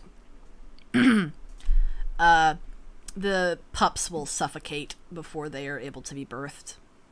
So What? yes, Yeah. That's so inefficient yeah, Yeah. it is. and unnecessarily Oh, don't even get us horrible. started on koalas. Don't even get us started on koalas. What the fuck? Koalas. Nature's horrible. eats the poop. Koalas are idiots. They literally Eats have the no poop brain. of the parents. Yeah, quite a few animals like eat the poop. Yeah. Mostly like herbaceous Yeah. Uh-huh. That's true. Like rabbits. Rabbits eat their own poop. Hope you like this chat. We just turned into a nature If documentary. you like this, Casual Geographic, but a million times worse. Yeah, Casual I think- Geographic. But a million Brother. times worse. Send this to Casual Geographic. I think there's like Bless us with his knowledge. yo guys, yeah. doing artery, which is like an internship thing I'm doing where I'm making shoes out of clay. Yeah. We were talking about dolphins, and me and this other girl, like, we know about what dolphins do. We know about it. Oh yeah, The they're teacher, horrible. the head person, Michelle, was like, no, you guys are overreacting. Like, no, dolphins are great. It's like, if you knew, No. if you knew. Oh boy. Also, orca whales. Orcas are terrible. Oh, yeah. Dolphins are terrible.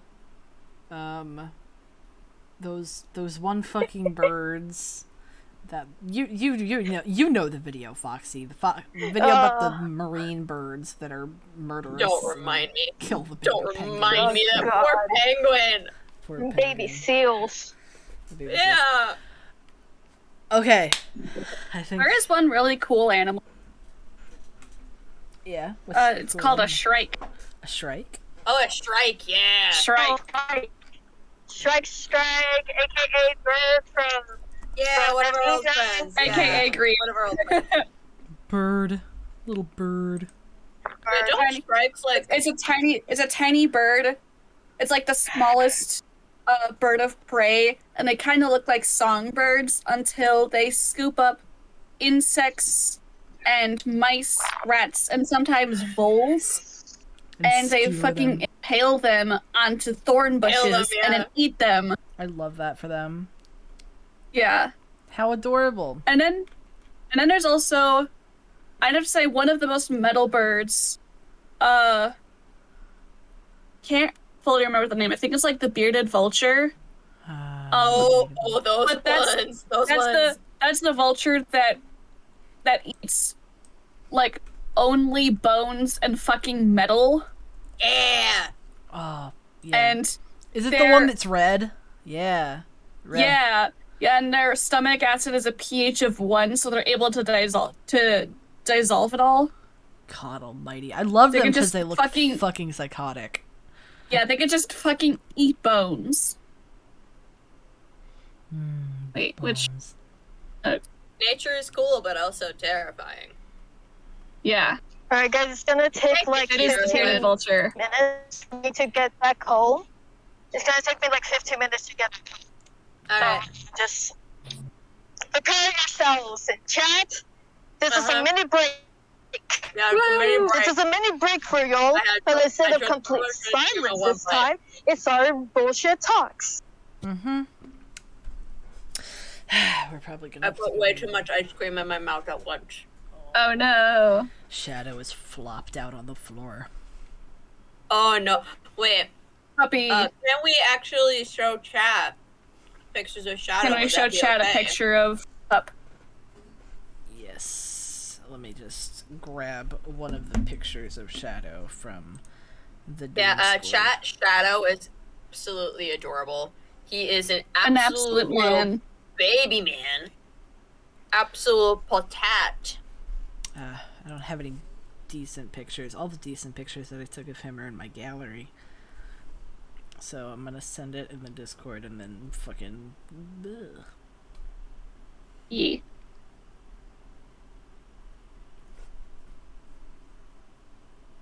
So also we were talking about like deadly animals.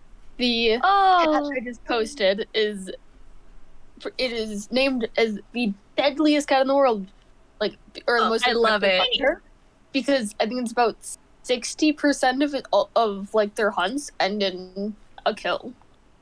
oh damn. Yeah. I would die for this cat. I Wow, would do you kill. know what kind of dog Shadow is?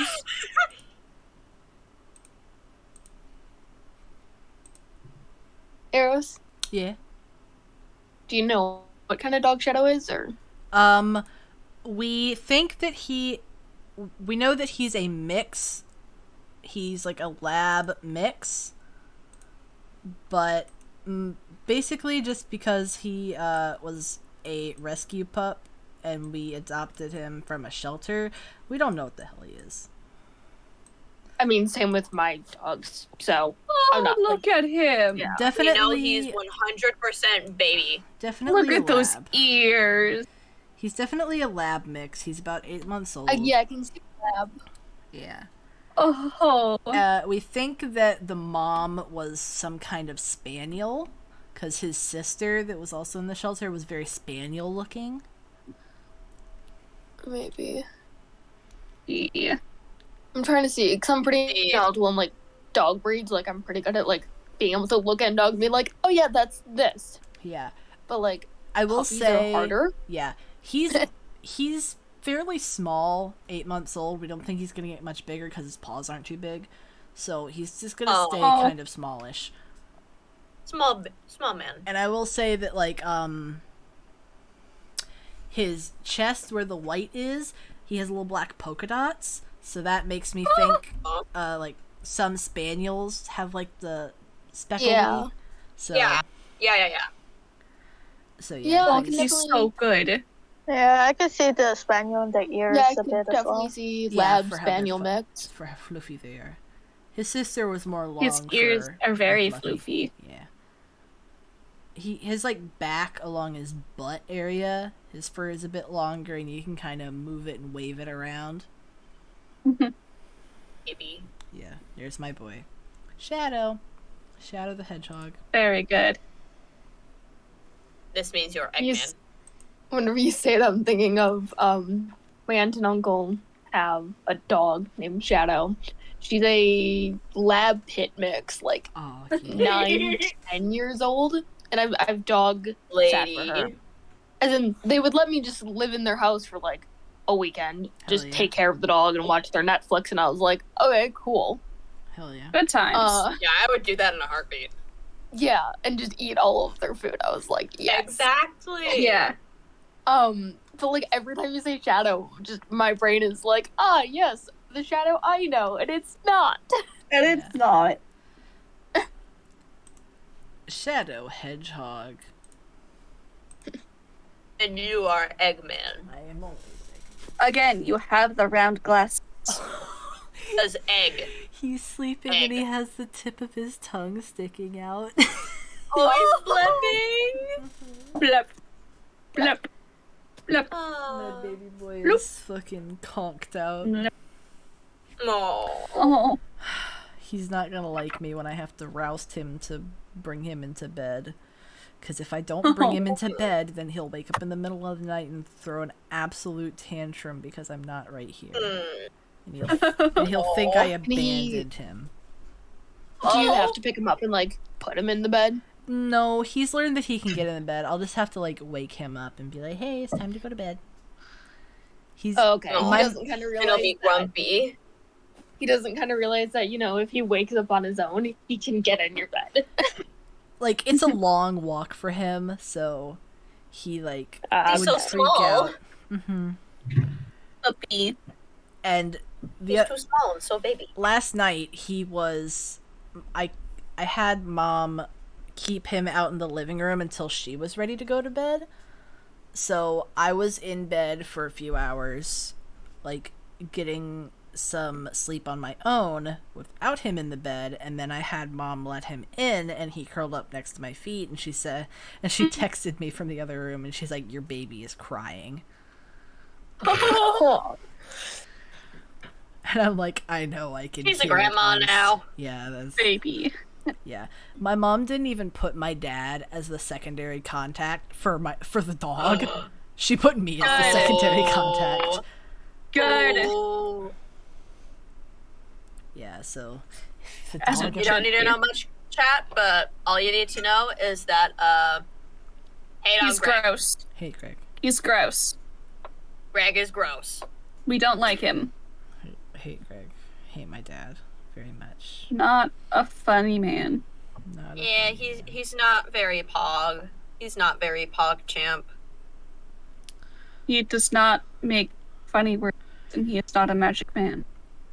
Yeah, he's not a magic man. Speaking He's of not a magic funny, man. I want to tell y'all the joke that my mother told me that I would have expected to come out of my dad, but not in a bad no. way.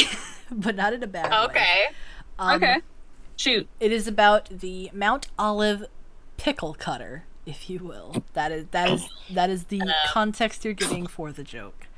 Okay. A man comes home to Question his mark. wife and he says, "Sweetie, I just got fired." And she's like, "Oh my goodness, what for?" He says, "I stuck my dick in the pickle cutter at work."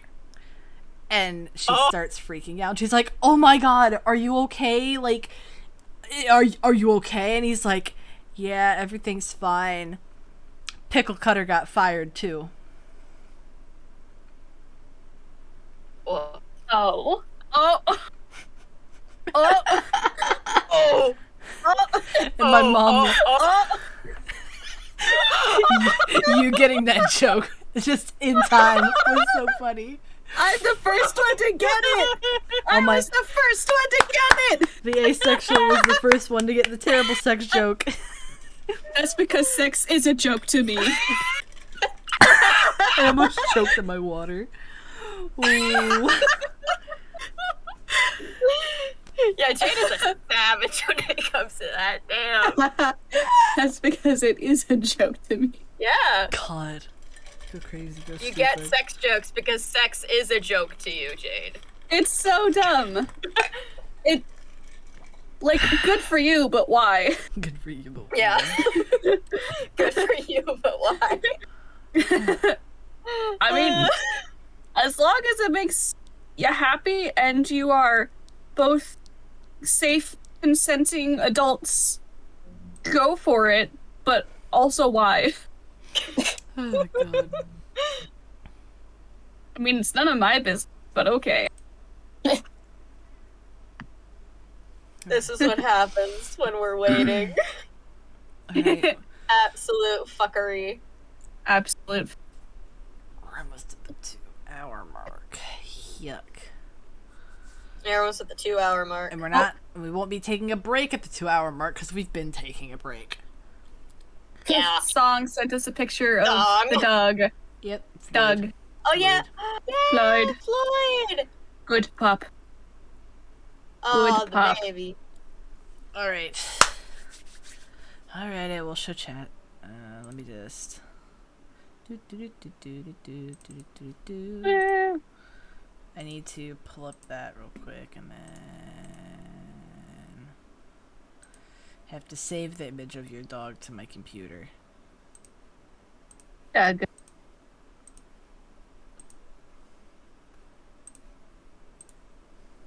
Why is he sideways? Why is Floyd sideways? Oh, no. If we're taking doing over. dogs, Oh god. Dog. here are mine. Oh yes. We're Wait, just doing dog dog time. time. Dog time. Oh god. Making me I save don't have a all dog, those images but of dogs. I support all the people who do have dogs. I don't have a dog because I'm a broke college student who doesn't have an apartment. Like technically, like I do have someplace to live. Don't interpret it the wrong way. I live with my sister. Also, dog. And that one sideways, so I Fine. need to rotate it back the other way. Lord. This is one of dog. An older picture of my dog. Martha. Please, Yeah. I'm dying. You don't have to show them, Martha. I just jumped on the dog train. Tiny. We're just picture. waiting until Song gets here, Okay, it is which hit should the, be soon. Should be soon. It's hit the hopefully. 2-hour mark, so I'm starting with shenanigans and going back to leading into song. All right. Yeah. Let's go. I'll be milking myself. Everybody buckle in. Song's almost home. Woo! Oh god, gotta stretch.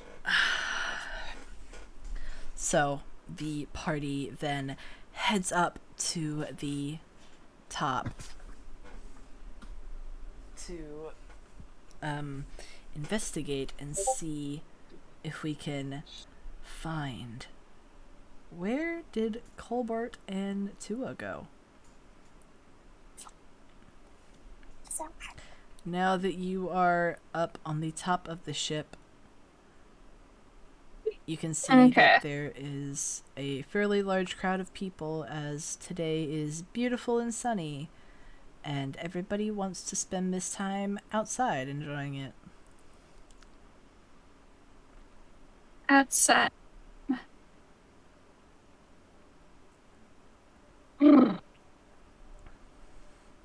Officer Seagram turns to you, Tagok, and says, I think the first place we should look, or inquire, rather, is, the captain.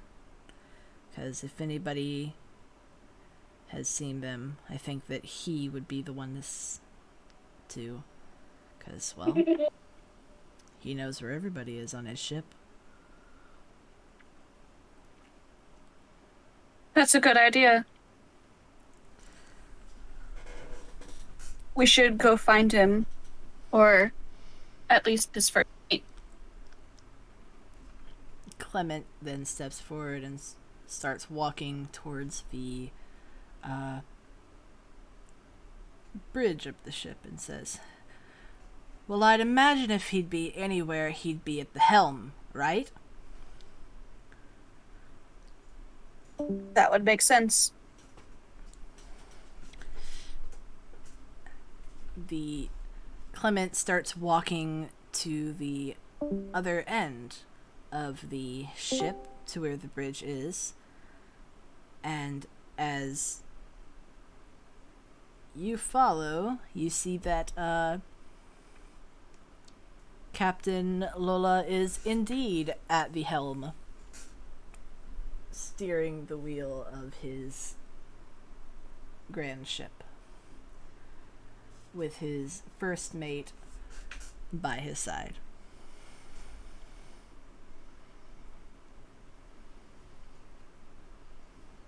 Excuse me.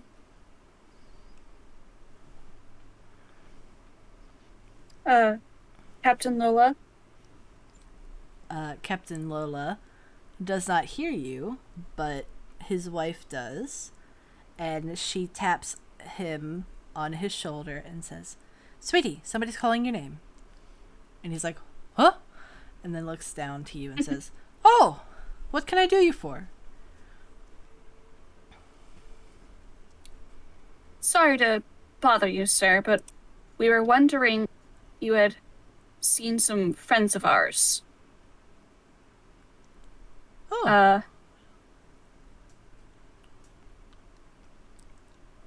One is one of a amphibian friend about my height.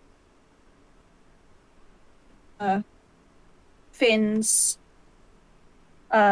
fluffy hair, webbed hands and feet.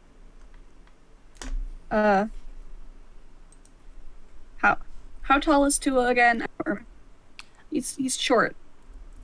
He is just an inch or so taller than you and Colbart. Okay. And the other is the green-skinned fellow who fell off the boat yesterday. Bit taller than I am. Would you happen to have seen them at some point?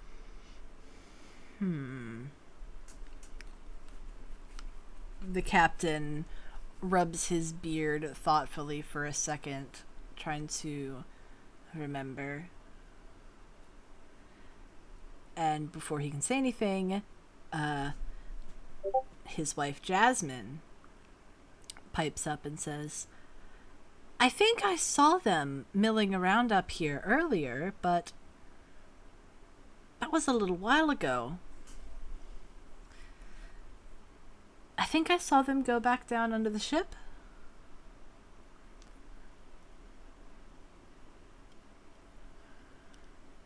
Thank you very much. We're just trying to meet up. She can sense your worry and comes down the stairs to the level that you're at and says, Is everything all right?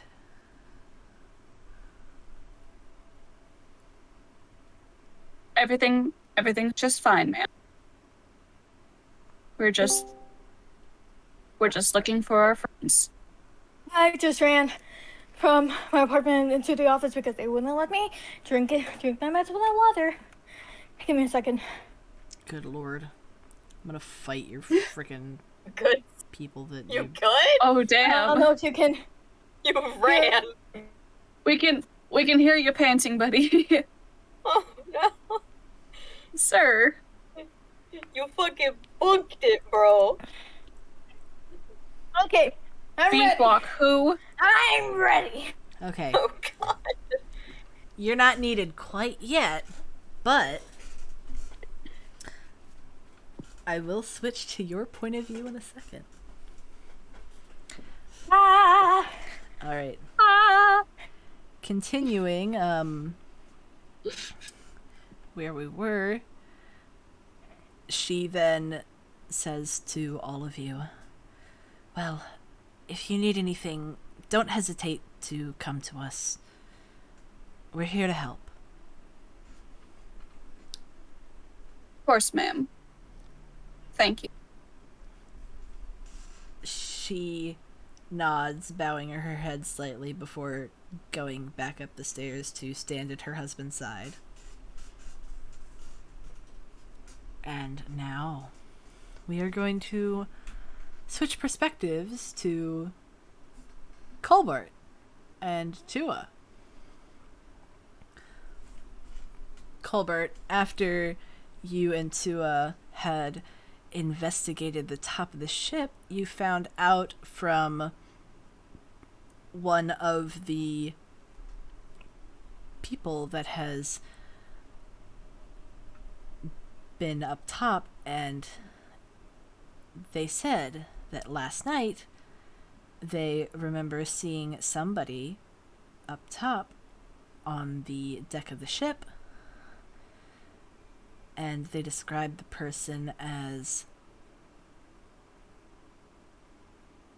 someone with hair like fire. And that is all they told you. All right. And after finding that out and investigating, well, all the other people, and you didn't find anything else, you decided you were going to go back down onto the lower level to see if you can find the rest of the party, as you did not see them up top. And Well, that's all I'm doing. yep, that is where you are now. You are I down. have to go do at least one thing, or two things, because I'm still catching my breath a little bit. Want to talk to what's his name, Toya? Yeah. What do you want to say Toya, to I want to Tua? talk to Toya. All right. What do you want to say to him? The first thing I wanted to do, since like we split up, I wanted to talk to the captain. Can I do that? Um, yeah. Go talk to the captain. Yeah. Okay. So I want to go talk to the captain. I'm gonna knock at it. Like you should. They're in office. I'm gonna knock on the office. That's what I'm gonna do. Well, as it is so early in the morning, he is actually at the helm. And I'll talk to him there. All right. You go up to where he is at the helm steering,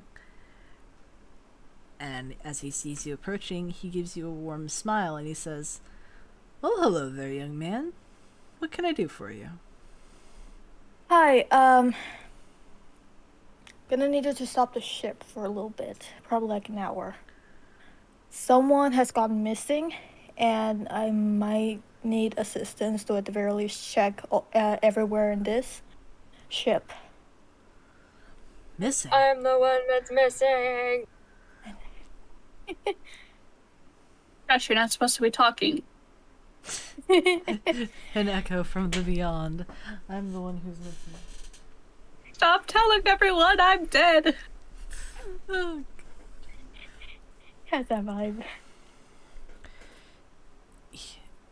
he looks at you in shock and then says, "Missing? Oh, of course." He then signals to some of the people down on the deck, and a group of young men throw the ship's anchor over the side and bring the ship slowly to a halt. All right. Thank you for doing this. Of course. I'm gonna try and investigate wherever place anything I can find from here. Of course. Tell me if there's anything we can do to help. Yeah, just checking the entire ship, making sure that she's not like hidden somewhere. Could be the best thing that you guys could probably do since you guys know the ship. I don't. Well, if there was anybody that was being hidden, I would say maybe the first place to check would be down on the cargo level. Right. Makes sense. Thank you. Of course. All right. Then I'm gonna walk off with Toya. All right. All right. And does Toya say anything at this time? He turns to you and he says, "Do you really think that the person is still here on the ship?" One idea. One of three. Either the person and Kalina is still on the ship, or they took a boat, or some magic biz happened.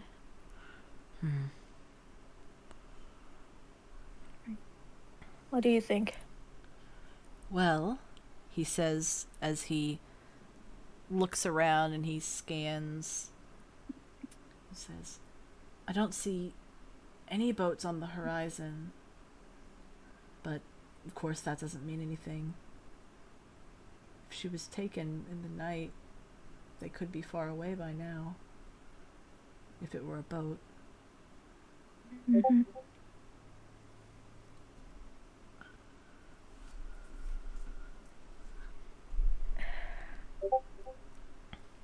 Oh yeah, I didn't say anything, did I? Yeah, you didn't. But that's fine. Yeah. Rewind. I tell him that is Kalina and how she looks at So many rewinds, I'm gonna kill you. One line thingy and that's it. We've done Like the Batman. Okay. Anyways, he knows that's Kalina. Okay, and then okay, let's go check her room again. all right. Alright, I'm gonna walk to her room, and I want to look for those little squiggly lines I found in the dirt last time. All right. Investigation check. Yup. Got so much stuff on my desk. Hold on. Good. When I have any time to prepare. 6 plus 5. Well, All right. As you search the room, you do not see anything immediately there that would indicate any kind of ruin spell.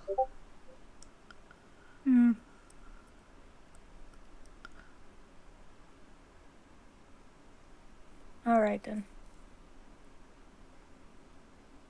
Yeah, this.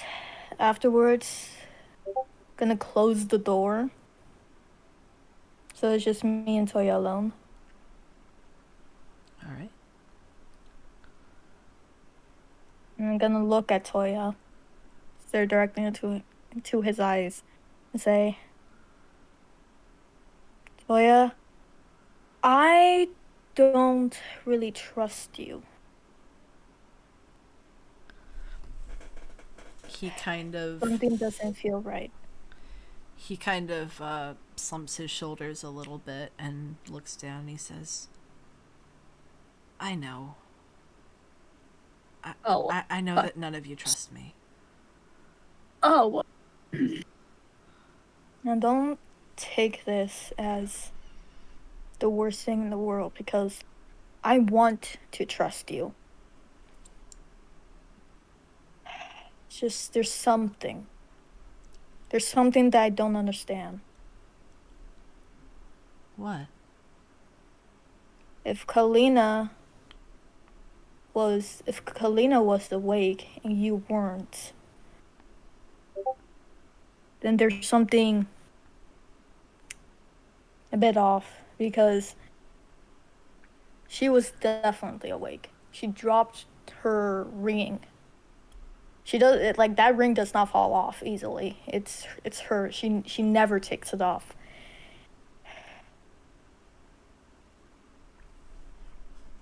I don't understand.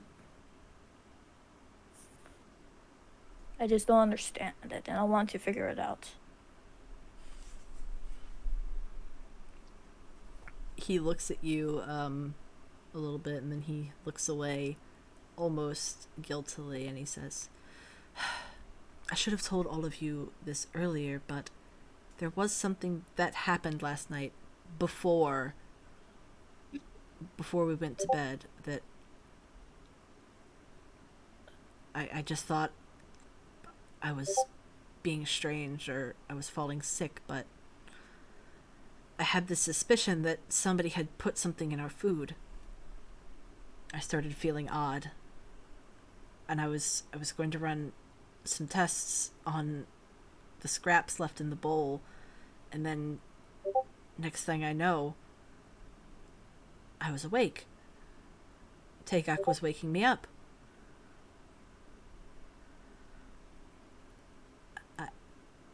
I think maybe somebody drugged us so that we wouldn't hear anything.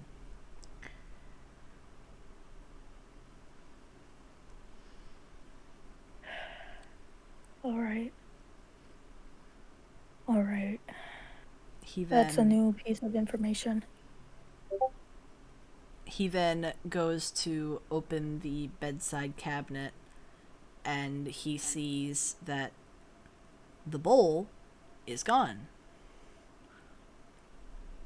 And he's like, what? I put it in here last night. Where did it go? Don't worry. There's a group of people also looking for the same things. Maybe they have it. True. We'll ask them. But if that thing's missing, then we'll look for it.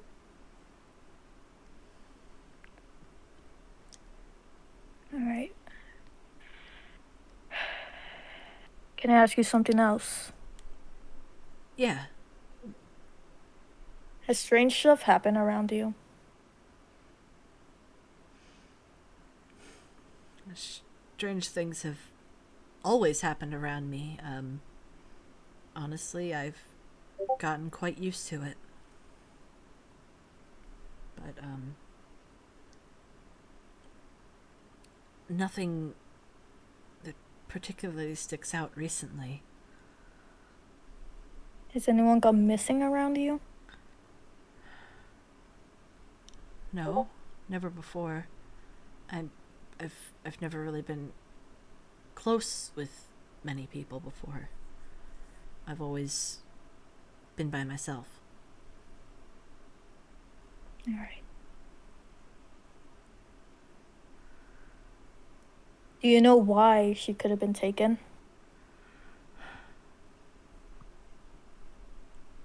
No. I mean, you all are on some kind of mission, right? That's true. Maybe it has to do with your mission. She didn't really tell me much of all of it, but maybe there's somebody that wants to stop you. Honestly, I have 3 reasons why she could have been taken. One, she's a diplomat in the novel. She told her before to not flaunt off her status because she's going to attract attention. Really hope that she took my word for it. 2, because of her mission. And 3, because she was with you. I don't know about the last one, but you said weird things happen around you. That could be one point to the third theory, but the second theory is most likely. Does Lord Kane ring a bell to you? He doesn't really react much to it except for a slightly scrunched expression and then says, I think I remember reading about him once in a book. What about the black snakes? The corrupted snakes that corrupt people? I've heard many stories of people who have been killed as a result of them. I've never seen one, fortunately. Alright. What about Nyoka?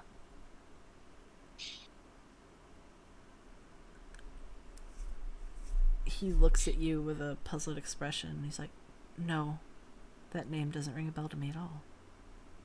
Alright then. Alright.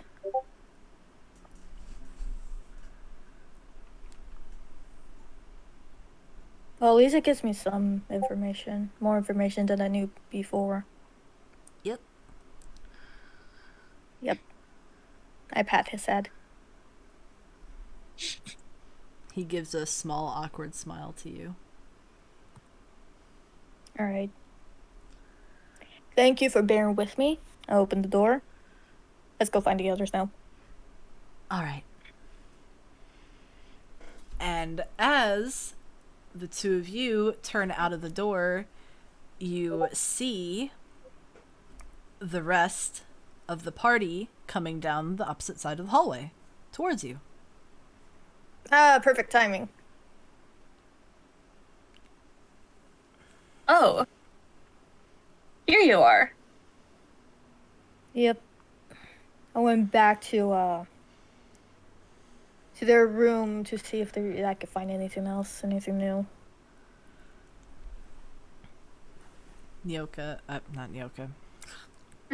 Tua then pipes up and says, Did you find Already anything? one slip right there. Shut.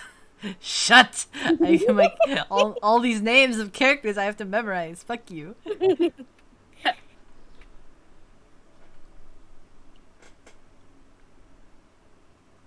Well, we certainly got some ideas.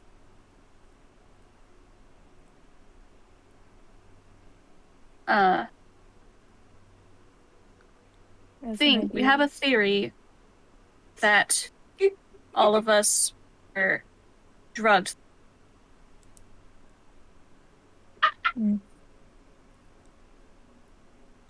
I heard that laugh. Yeah, we had a suspicion of that. I talked to Tua a little bit. He also said that he wasn't feeling well last night and think that he's been drugged. Did you guys get the bowl? Sorry about that. My roommate was watching something. It's fine now. Okay. The bowl. The bowl. Sorry, Song. What'd you say? Did you guys get the bowl? Yes, we did. Okay, good. We had it analyzed, and it turns out there are some traces of night veil in it. Night Vale. Can I make a history check on that? Yeah. What's my history? It's a +3. That's good. 11, yeah. Culbar, you can vaguely remember that Night Vale is a flower that grows in the marshes and is a rather rare orchid that people I'll probably dry. heard about it. That people dry and grind up into a fine powder and use as, in small doses, sleeping medication, but in stronger, more potent doses, a almost death sentence, as it will put you into a coma. Oh shit, Night Vale. I think we're not dead. Alright, that is good to know. At the very least, this shows that this was predetermined. Mm-hmm. And whoever did this was going to extreme lengths. Yeah. There was, I think, I forgot who. Someone here, it told me while I was like investigating around that they saw someone that hair was made of fire that stood out to that person, and that could definitely link the burn marks that we saw there. So Yeah, we also heard that the person was incredibly tall to the point where they had to bend over, and that they were wearing armor.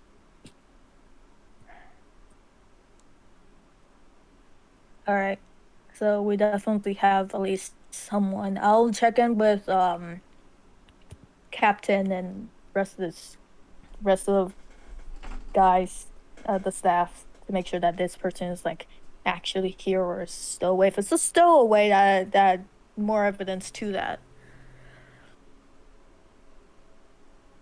Alright, Well, we haven't been able to find the person yet. Yeah, I first thing I did was go to the captain and tell him to stop the ship for like an hour and have the crew search the entire place in case Kalina's still here. I need to talk to him about that first. Haven't talked to him yet if he found anything, but what would he can at stopping the least rule ship it do? out. Yeah. What would stopping the ship do? It's just make sure that like it's put everything at halt. That's usually what things happen when there's an emergency. Everything grinds to a halt to deal with this first thing. procedure, you know. Wouldn't know. Don't go on many boats. Luckily, I do. Yeah, also, it's like if we need, so we're not farther away in case they want off on boat. That's also another reason, which, if we rule out my first theory of she's still here, then we can talk about the two theories that I have next. Boat or magic? And I don't know anything about magic. I'm gonna need help with that, but I could swim out and see if I can find anything on the boat. Both good ideas.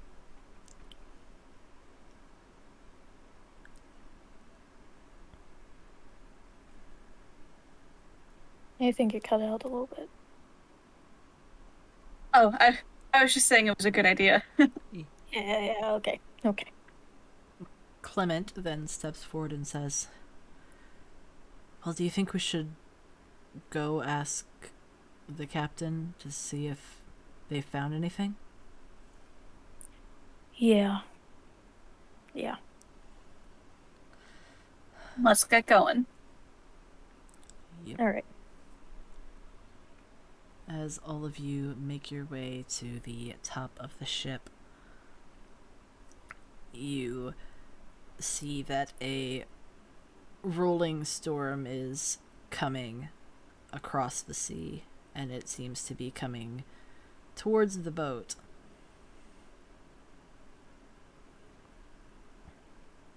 All right. That doesn't look good. Seagram says, we should probably get things in the move along. We don't want to be stuck here, anchored in open water when that thing hits. Definitely not. You know, to make use of time, you guys go find the captain. I'm gonna start swimming out for a little bit. I'll be back in like 30 minutes. I'm not gonna go far. All right. All right. Yeah. I guess since, Colbert, you weren't here for quite a while, I'm gonna just go with your perspective first. Let's see what you find. Cool. So, I'm gonna basically do just a nice swan dive into the water. Very He yeets lovely. off the boat. Yeet. Yep. Yeet. This And then- bitch is not empty. This bitch is not empty. And then what I'm gonna do is I'm actually gonna go straight down and see if there's any residents in the water. So what's your chance? As you I'm gonna take it. descend down into the water, you see, normal marine life. Fish, jellyfish, crabs scuttering along the bottom. But as you go further and further down, you begin to see where the anchor is laid in the sand. And you see the faint outline of something that appears less fish-like and more humanoid-esque, sort of swimming around the anchor. I'll approach. As you approach, hold on, I gotta do the thing. Picture time, because I have a picture for this bench. Ooh, I have Oh. picture. picture. I'm sending in campaign art. As you get closer, you see a individual in white, orange, and black cloth. And their fins match as they curiously circle the anchor.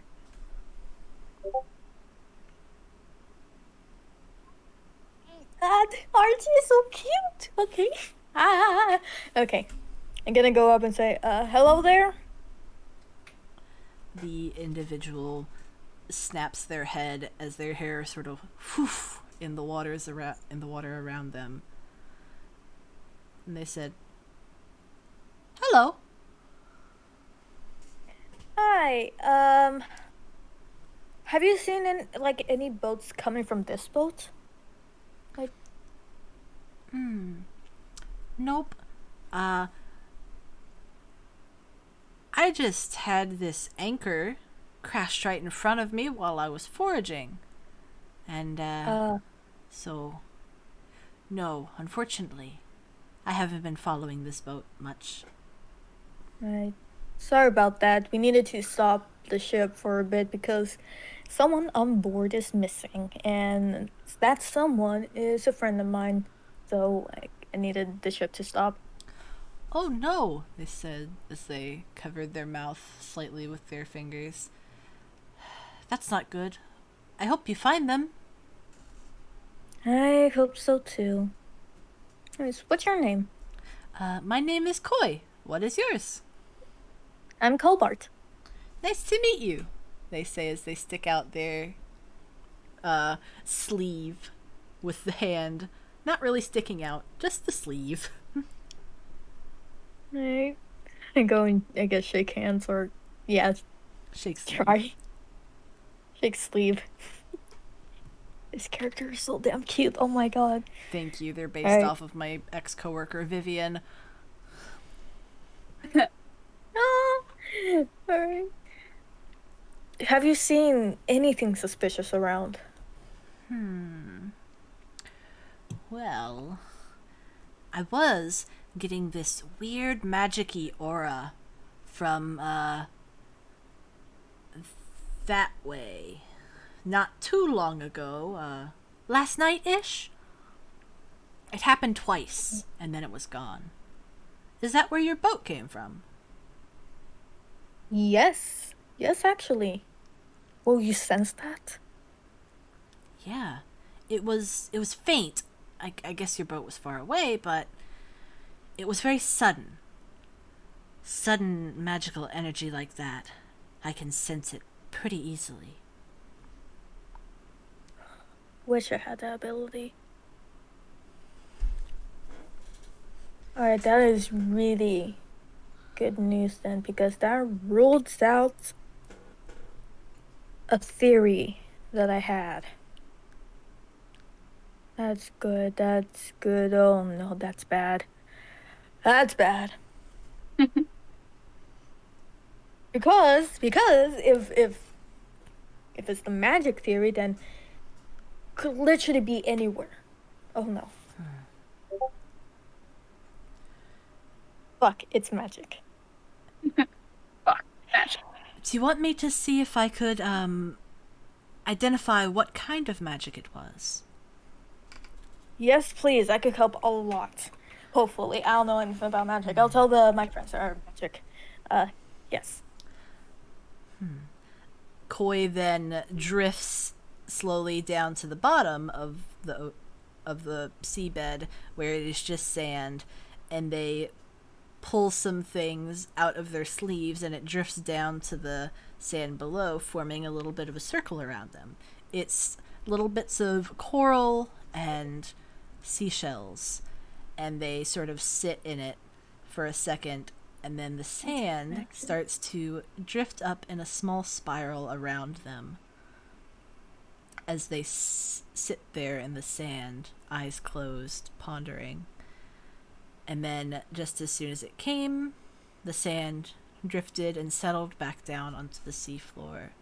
They said, it seems to be a dark magic, but in it I can also sense something warm, something fiery almost.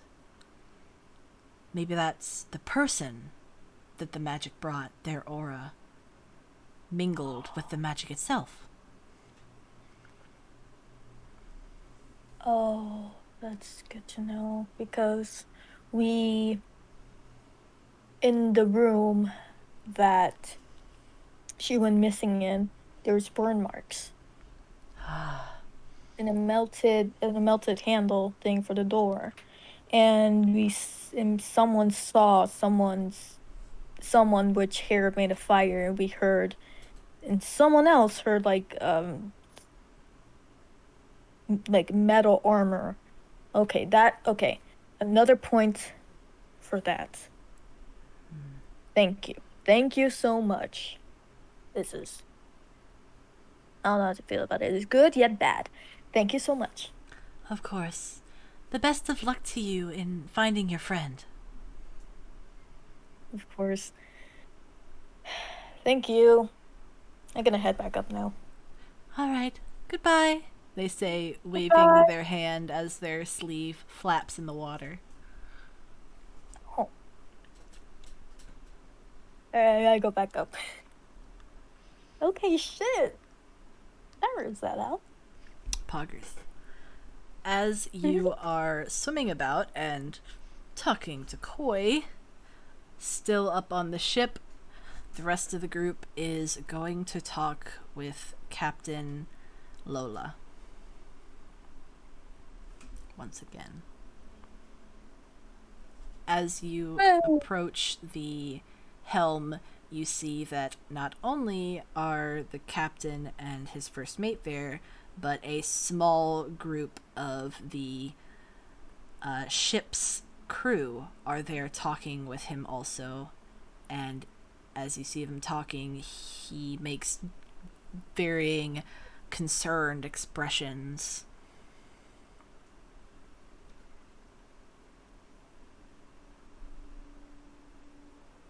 Captain Lola. Oh, there you are. We just got word of how the search went. We, unfortunately, couldn't find anything.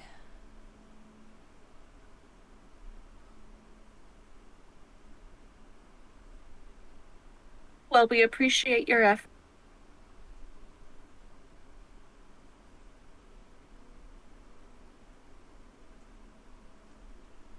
We appreciate you stopping the boat to help.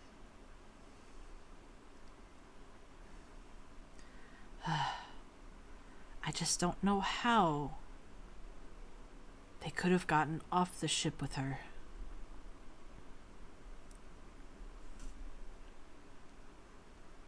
And about at the time that he says this, Colbart splashes up and clambers over the side of the boat and onto the deck. Soaking wet. I'm dripping water from me. Bedraggled. Draggled. Alright, do a little shake and then head up to them. She's left by magic. Magic. Oh no. Clement looks at Magic, you. you say? How do you know that? Okay, so when I jumped off, I didn't went any, words. I went straight down to see if anybody was around, because we're in water, there's fish people living in this world, so I went down and actually met someone. Their name is Koi. They're very cute. Like, this guy's adorable. Anyways, but Koi actually felt like a weird magic aura. Faintly, like from the direction where this boat. Oh, shut up. When directing from this boat. Context Jade, type in gay fish boy. Shut Oh up. god. With a question mark. know We I'm don't gay? know. It'll shine through any character I play. Does song is gay? Yes. Okay. Great, you made me lose my fucking train of thought. Okay, so I went down and I actually met this fish person called Koi. They felt like a magical aura, like the direction where this boat was coming from, and then Koi could actually can tell me like what kind of magic it was, and they told me that it was a dark magic, but also fiery. That could be that fire person. Well, it's consistent with the markings. Yeah. Koi also told me it happened twice. So that person could have, like magic their way in here and then magic themselves out with Kalina out. Seagram then speaks up and says, they had to have had some sort of connection to the boat to be able to transport themselves here. I look at Toya.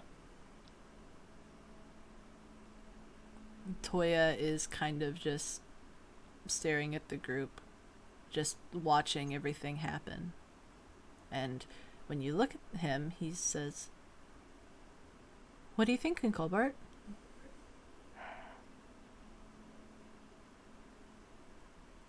That second and third theory could be right. Maybe.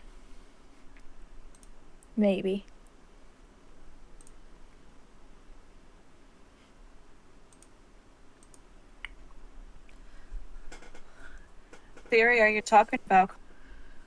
I have a couple theories.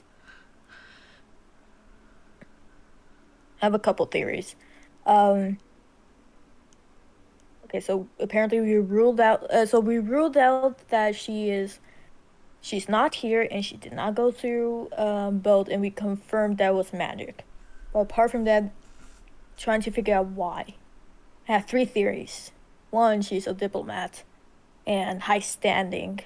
Someone could target her solely because of that, or because of her mission, or something connected to Toya.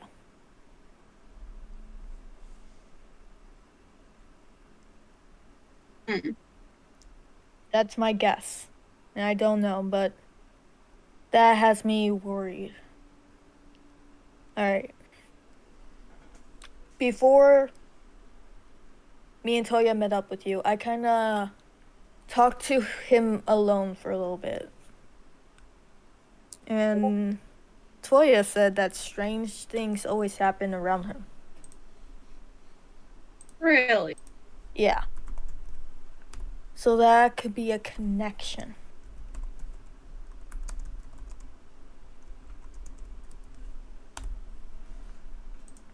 As you are speaking, you feel the rain starting to drizzle, pitter-patter against the wood deck of the ship, and it picks up rather quickly. And also, yes, Ethan, you are allowed to make predictions. Yes, Sam's the only one who's been banned from making predictions. You're not forbidden. Interesting guess. The rain picks up and the wind starts howling as it rocks the boat. Right. Captain, we might need to start moving. It's alright, we got everything that we need. Captain Lola nods to you and then signals for the crew to pull up the anchor. They start pulling it up, and with the anchor as it comes up, you see a little head pop up out of the water and a voice call, "Good luck with your friend!" It's Koi. I yell back, "Thank you! We'll need it!" They wave you off as the boat starts moving forward. And you hear rumbling in the distance as thunder from the storm starts to come closer and closer to you. The rest of the passengers have all started to make their way back down into the lower decks.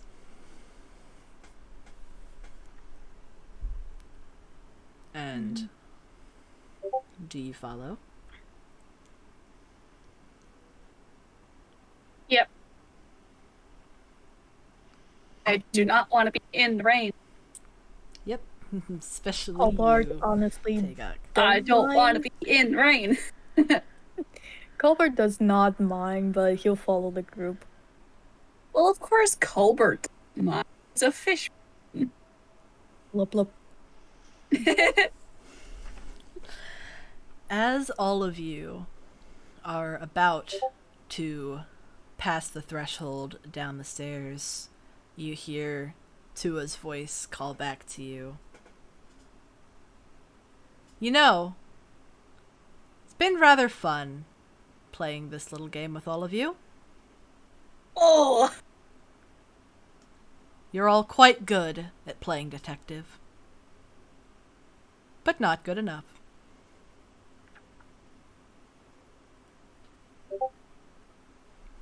what are you talking about? I'm just gonna look at him and say, I'm not lying. I really wish I could have trusted you. And I wish I didn't have to deceive you. You all seem rather right. nice. But, of course, I serve my father first. Family first, as they say. But, unfortunately, I do have business to attend to elsewhere, so if you'll excuse me, he says as he quickly and very effortlessly jumps over the side of the boat and into the water. Alright. Gonna go to the edge and just call out, we should have some beer next time.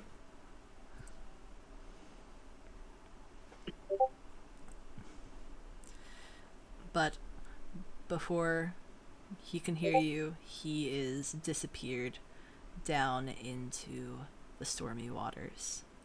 And Tua is no more. He is gone. Yep. And you are left here with the knowledge that you have been betrayed. And that, well, Colleen is gone. Laugh all you want, bitch. Laugh all you want. You know, for me, like Colbart does not look confused or like surprised at all. He just looks disappointed. I'm not mad, I'm just disappointed. It's like, this is why I'm not allowed to make predictions, by the way, because I saw this coming. Yeah. But well, we all and know I this, didn't and trust also him from the possessed beginning. theory, like I was following both leads, but yeah. Hey, Gok. Her fists are clenching, and she turns over. She looks at Clement, and she's got a smile on her, and she's got a laugh in her throat, and she looks at Clement and she goes, Paris isn't going to even be able to save him now. Clement just breathes and says, now what? Oh, you know what now. We track down these motherfuckers. We need a map. And we make sure that no one hears them ever again.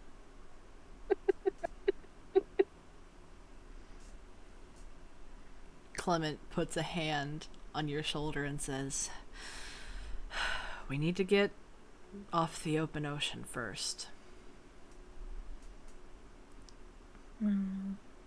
Yeah. Hmm. It's a good. And now, 2 hours and 55 minutes into the session, we cut to Kalina. Fucking finally. I Finally. can finally speak. And I'm Mud's so here now. sorry. And Mud's here. Mud is actually here. At least he's typing anyway. He's on his phone. You better get in here, whore. You fucking better. I messaged him like just yesterday about this shit. Oh boy, I was thinking all shift what I was gonna do. I'm going to kill his employer. I'm gonna kill his employer. Can I stab a heel in their eye? For fuck's sake.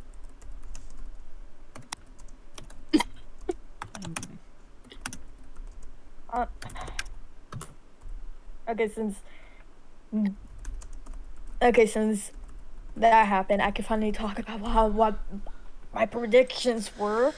Yes. Before we cut to Kalina, Finally. tell us your predictions. So I was thinking about this, either that he's evil, basically, or that it was the possessed theory that Ethan put out, where it's just like during like either out of a command word or something like that, like this other person comes out, which would have been all kinds of messed up to think about that. Yeah. Because that'll be his father's doing, but I was following both tracks. And I wanted to see, that's why I wanted to interrogate him, because I wanted to have a few answers for my questions, and I got some answers. Mhm. I was thinking of like the what, when, where, why, how stuff. And I wanted to see if anything weird has happened like this around him. Because if anything weird happened around him like this, that could be a point towards the possession theory. That was my thought. Yeah. Because, like, I was like following the lead of that. Honestly. Yeah, when you asked that, and he was like, oh yeah, weird things happen, I was like, okay, if you're possessed and, like, it's a different entity and, like, you don't realize, like, that things are happening, it could just be, oh yeah, these people are disappearing, but actually, like, you're making them disappear. Yeah.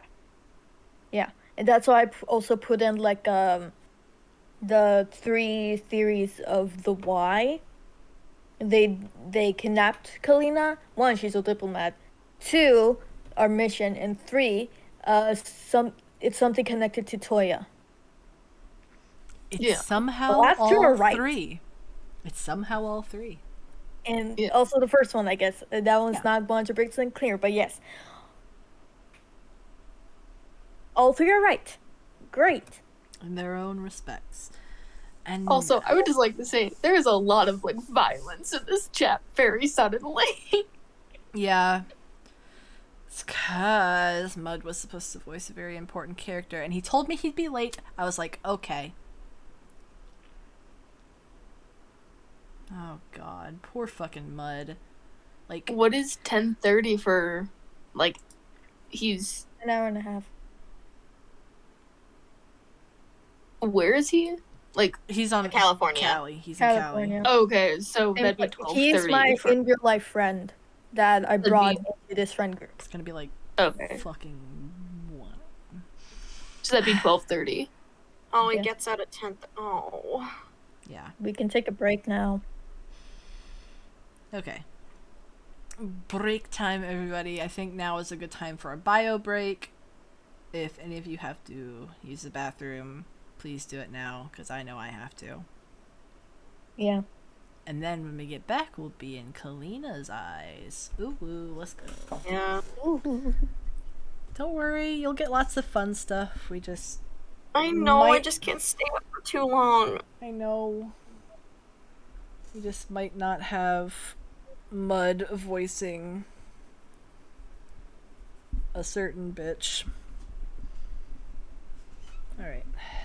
I don't want to say that I'm grumpy, but I'm really grumpy. I know. I'm sorry. I'm really pissy about this. I know. It's out of our control. I've been and it's out of waiting for Mud's 3 control. hours.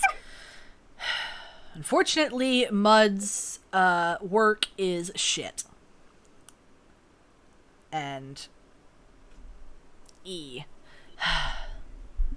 10 minutes, or maybe 5 or 10 minutes, we'll be back.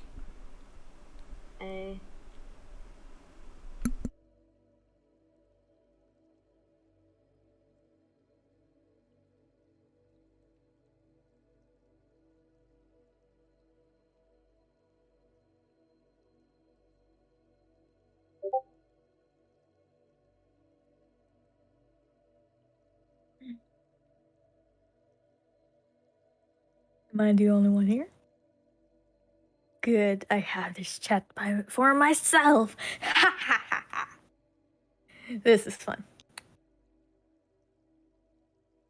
I got plans. What to do? First, I need a map. I need a map.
I am back.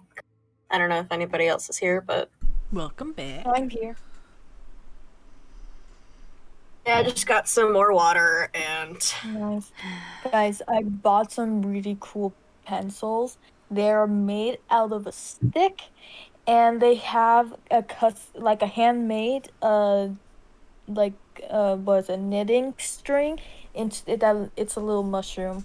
Ah, it's cute. It's Oh. straight up one of the best things I have ever bought. that is very cute. Yeah. Hello, I'm back. Welcome back. And like when I mean it's Wait, is made Ethan out back of too? stick, there's still bark. I am also. Oh, is Ethan? Oh, hi. Hey. I'm gonna take a little bit to write down what I know. Okay. I just had to let my dog out, so. Yeah. Okay, I am so excited to track down these bitches and rip their faces off with a sword. Who knows? Okay. Who knows? It's gonna be so Okay. much fun. Okay. Alright, so because I still want Mud to voice the bitch, I'm gonna alter the Okay. pacing of things a little bit. Okay. We're gonna all cut right. it off a little bit earlier than I wanted to plot-wise this session. We're still gonna get all the good Kalina stuff in. It's just gonna cut off a little sooner so that we can get all of our good Mud voice acting in first thing next session. Woo! Like, literally first thing. Sweet baby. Woo! Woo! Alright. Woo. So, Let's fucking go. I have She's been been waiting waiting. for 3 hours for this. She's been waiting to do it. Kalina. Patiently, barely. Kalina. Yes. When you open your eyes again, you merely blinked. You find yourself in a place that is not your quarters in the ship. This place seems to be a deep cave with twisting roots sprawling across the ground. Sit down, Shadow. Be a good boy. Shadow. The dog. And Azuli is still standing over you. This time, she seems more calm, less aggressive, as she just stands there over you, bracing herself with her glaive.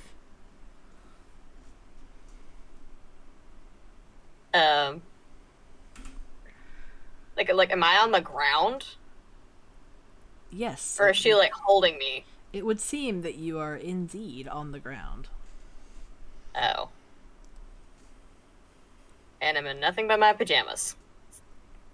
You got yoink. She says to you, very simply, "All right now, get up off the ground. We don't want you to dirty your nightgown." Kalina feels very exposed right now. But she gets up, like, very slowly. Azuli offers her hand to Kalina to help her up, as she does. Kalina doesn't take it.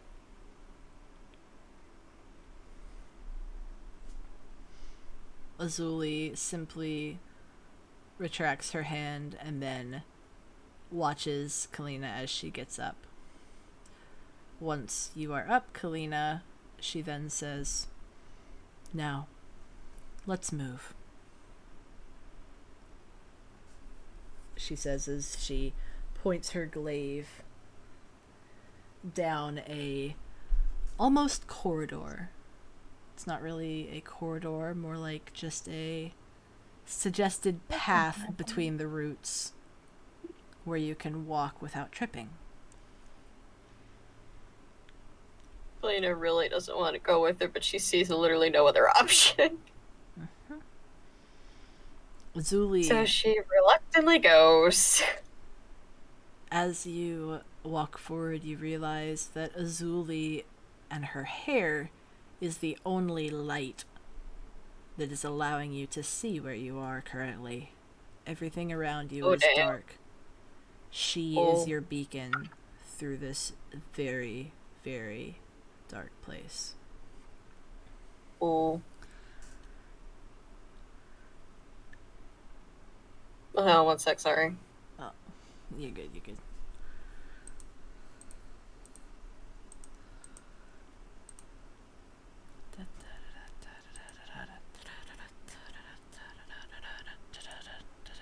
Alright, I'm back.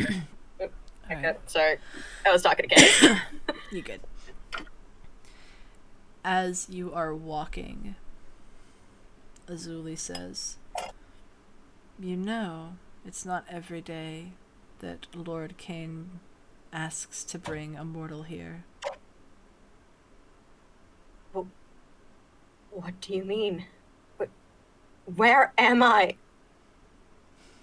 She smiles at you very cheekily and says, "Well, my dear Kalina, you are in the deep realm." The deep realm? What?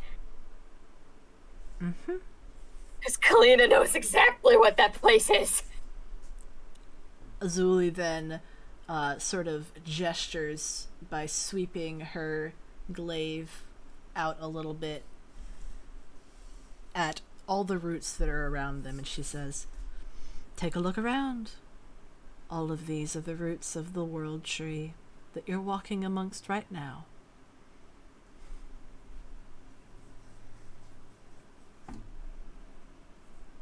No mortal that's come here has ever come out. Don't be too scared. No. Don't be too scared, little one. How can I not? You kidnapped me. You dragged me out of bed. In my nightgown. Without any warning. And now I'm here in a completely different realm. Without my consent. And Kalina's just like screaming at this point. She's like getting all up in her face.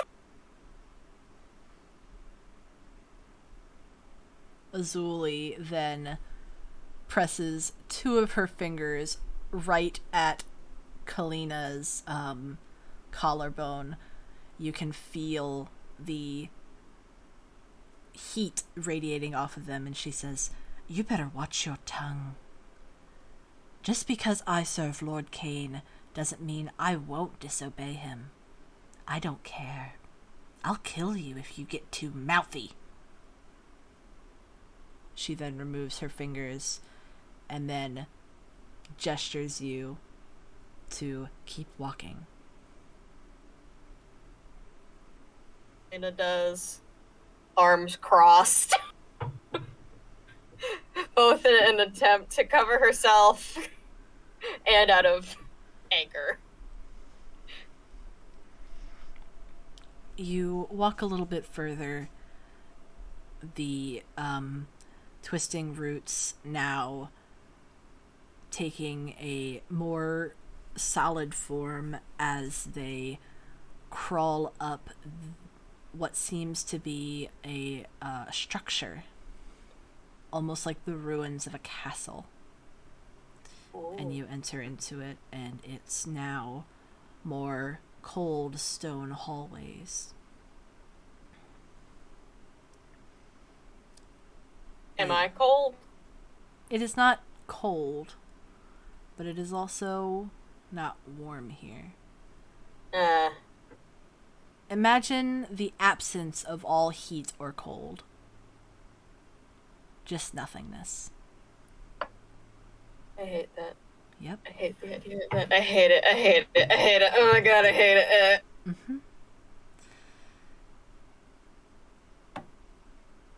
As you are walking down these corridors, Azuli seems to know exactly where she is headed. At sudden junctures, she points you in directions left, right, forward. And and you follow her.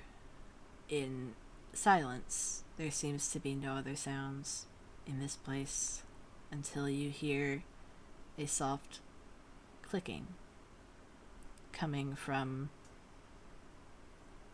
somewhere in front of you. Clicking. A soft clicking. What do you mean a clicking? A soft rhythmic clicking of footsteps.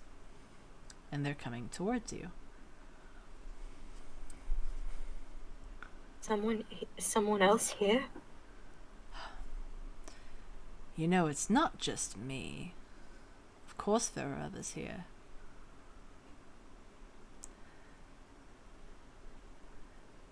I wonder if that's the younger or the older. Younger. Wait.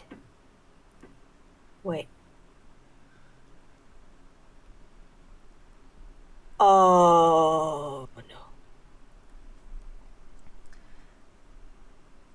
As Azuli brings you to an intersection, she pauses and calls out into the hallways. You can come out now, you know. You don't have to sneak around. And the clicking has stopped by now. Until you, Kalina, look into one of the corridors and you see a pair of magenta eyes staring back at you from the shadows. Oh my god. Nyoka? The eyes get bigger as the figure steps out of the shadows and into Azuli's radius of light. Kalina?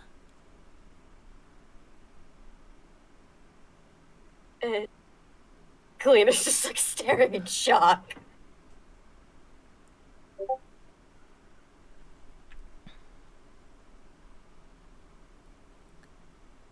Nyoka stares at you for a moment, and then his shocked expression turns into a slight smile, and he rushes forward and wraps his arms around you in a hug. Kalina! Sorry, you cut out at the end. Like, I'm guessing I was like, that he wrapped his arms around her. Wrapped his arms around her in a hug, yes. Oh. Oh my god. Kalina! Continue, sorry. I didn't think I'd see you again. Same here. And she kind of awkwardly hugs him, and she looks over at Azuli like she has no other option. Azuli kind of just looks at the two of you and then rolls her eyes a little. And then Nyoka, while still hugging you, turns to Azuli and says, "You didn't tell me that Kalina was your mission." Azuli scoffs. "Why do I need to tell you anything, little prince?" Nyoka kind of frowns a little bit. He's like, "You don't have to tell me anything, but it would be nice. You tell Chatu everything, but you hardly talk to me."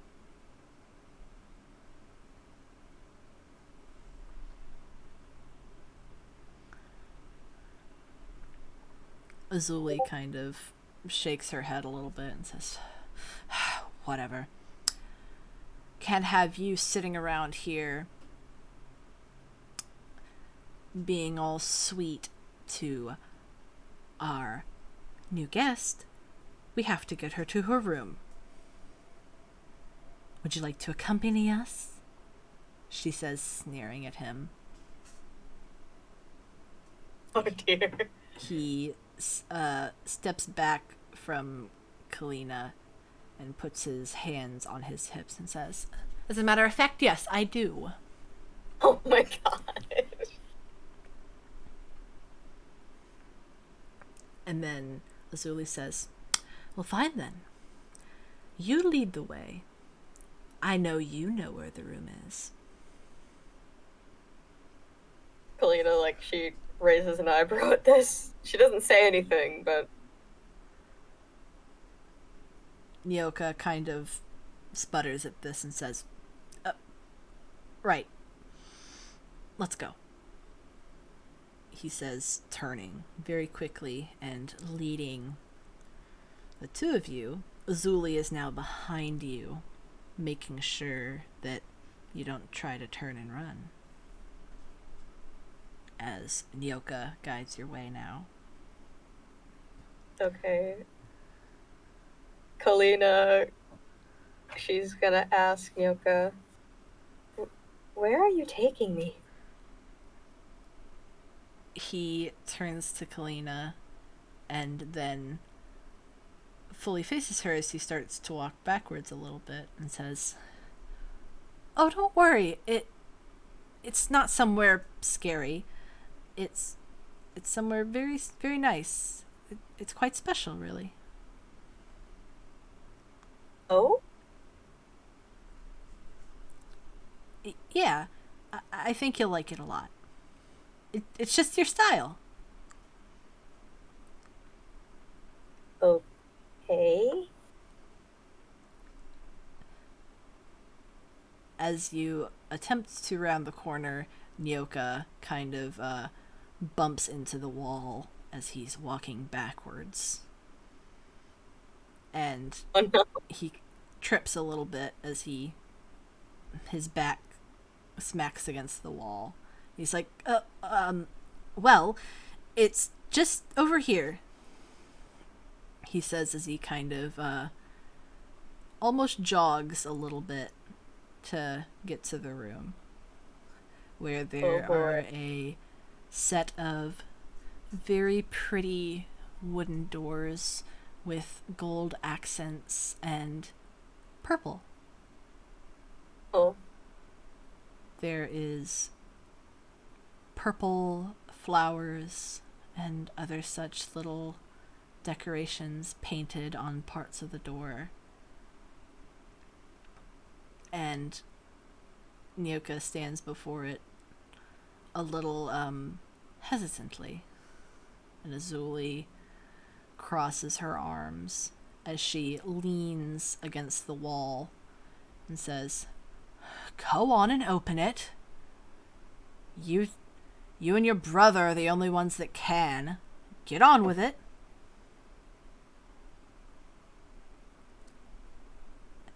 And Nyoka turns to her, looking at her, scowling a little bit. And then he presses one of his hands against the door, and it opens effortlessly. Hardly any pressure was put on it, but it swings open for him. And you see, as the doors open, it is a very grand bedroom. Oh, damn. With a beautiful bed, a large vanity mirror. It is a bedroom fit for a queen. Oh.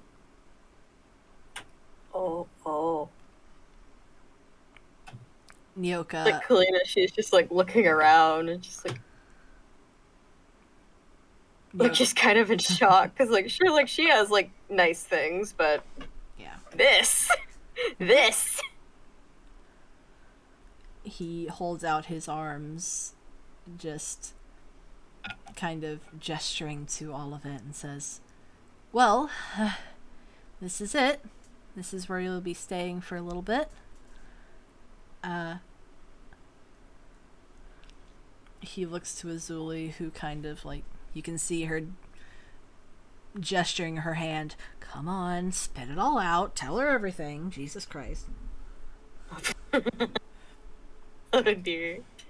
And he says, there should be some clothes for you in the wardrobe, he says as he turns to a very large wooden wardrobe that is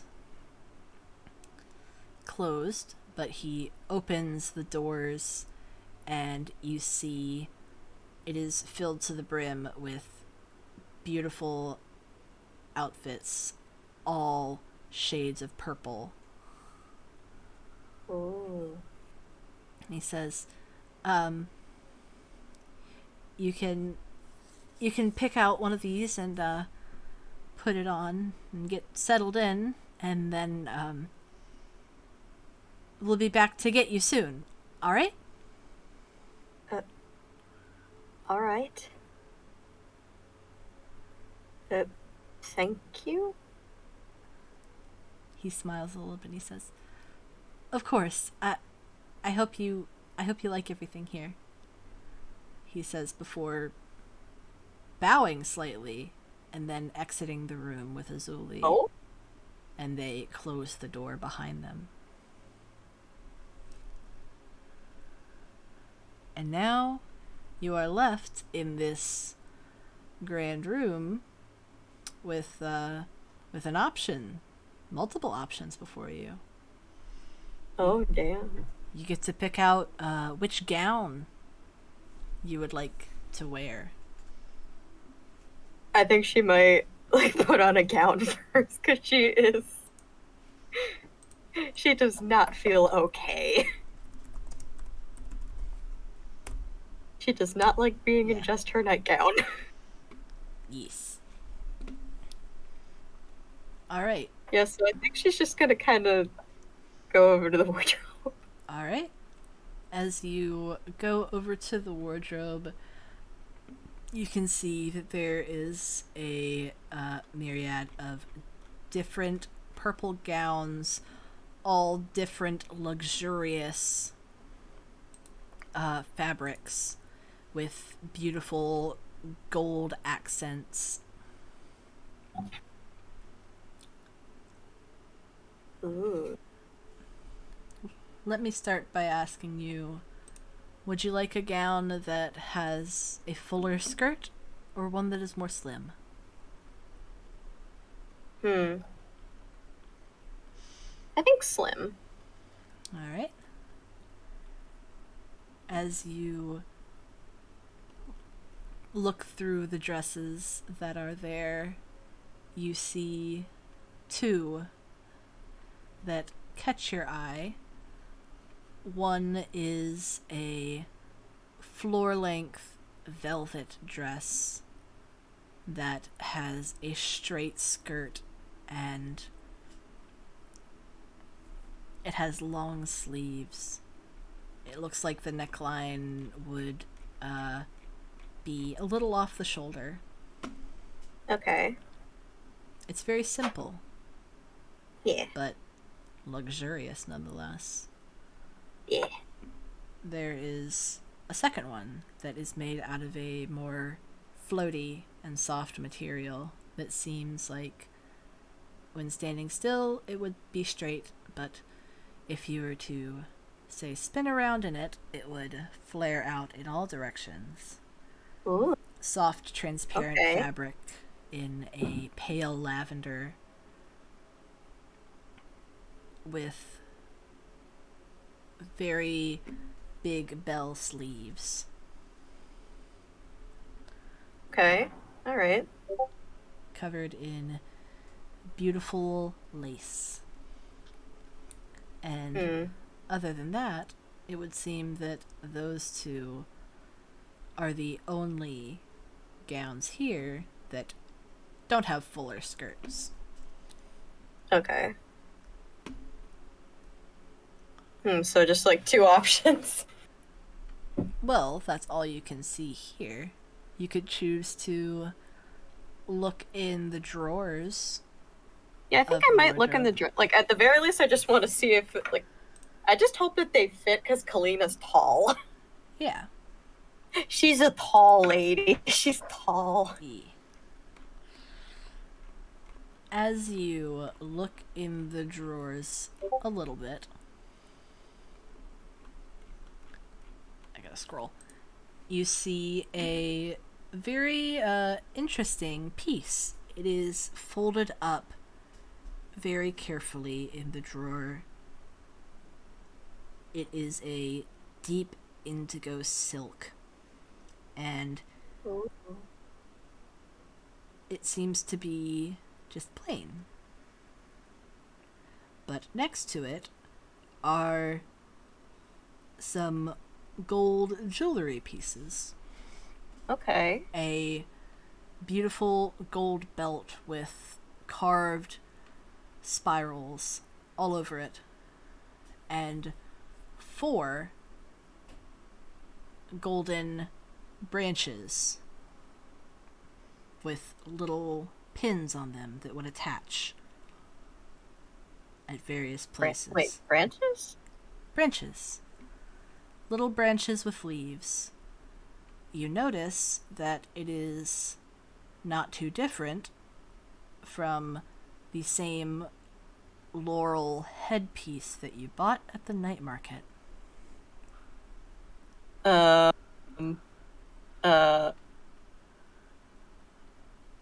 Okay, that's a little weird. I do think Kalina might pick it though, All right. because it does look very comfy. It looks very comfy. As And also long.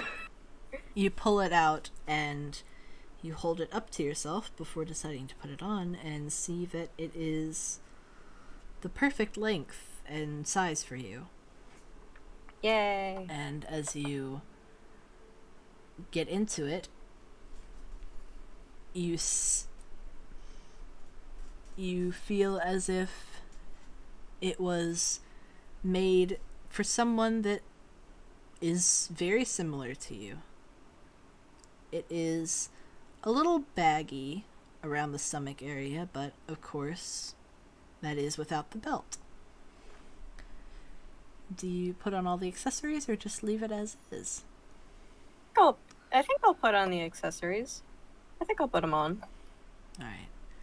You stand before the large mirror and find all the different places to clip these little laurel pieces along with your headpiece that you could have sworn you had left behind, but it is clipped in your hair now.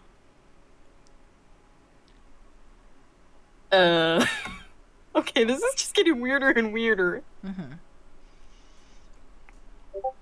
You look in the mirror and you do a little twirl. It's very simple and very pretty. Yeah. Yay.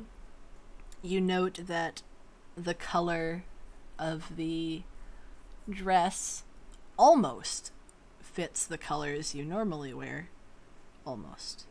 It's a little Yeah. too blue.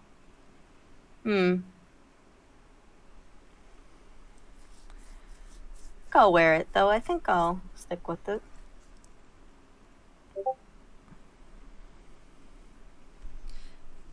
Yeah. Yeah, I think I'll stick with it. I don't know if there's any shoes, but You could like, look. are there any shoes around? Yeah, I think I'll look. Maybe there's like some sandals around here or something. As Because I don't think you- she likes walking around barefoot. Yep. In the dirty, deep realm. Yeah. As you take a look around the room, you see a little place area, almost a little tray, where some pairs of shoes are laid out for you. Ah. All right. You see a pair of sandals that are gold and have little straps and tiny little leaves across the straps. Not too I different. might go from... with those. All right, cool. Those seem like they would match. Makes it simple. I don't have to describe any more shoes. Yay. Thank you, Queen. You're welcome.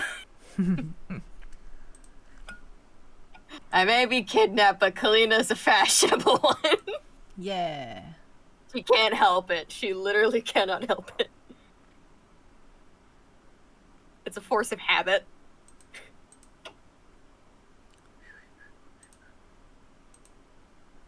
Yeah, like, do they fit? I hope As- they fit. As you put them on, you can tell that they are similar to your shoe size, but they are a little bit too big. Just by a little bit. Your foot. Well, at least they fit.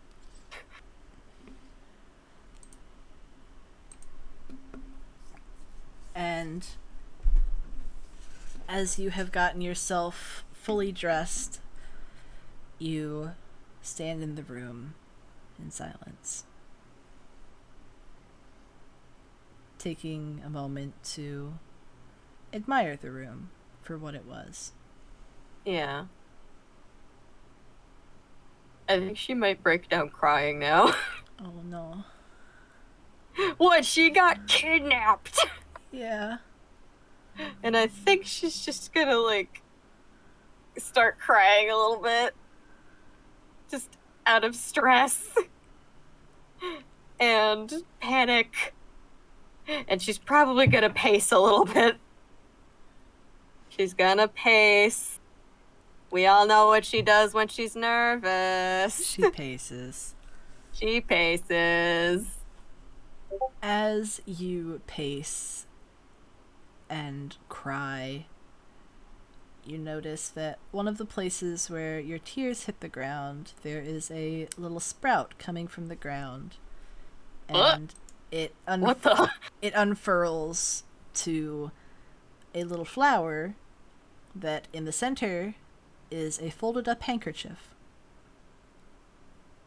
Aw?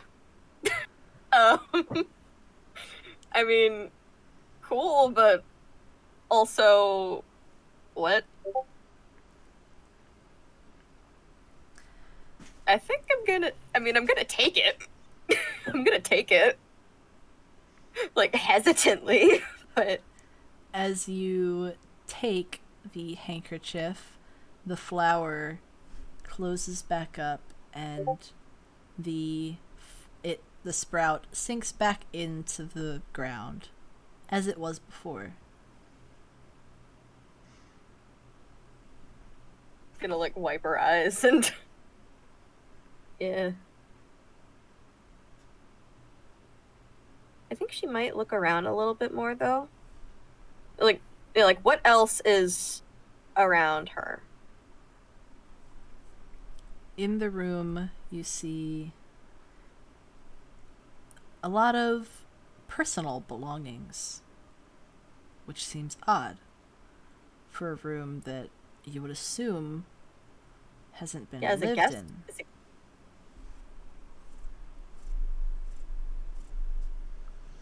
You see some things on the vanity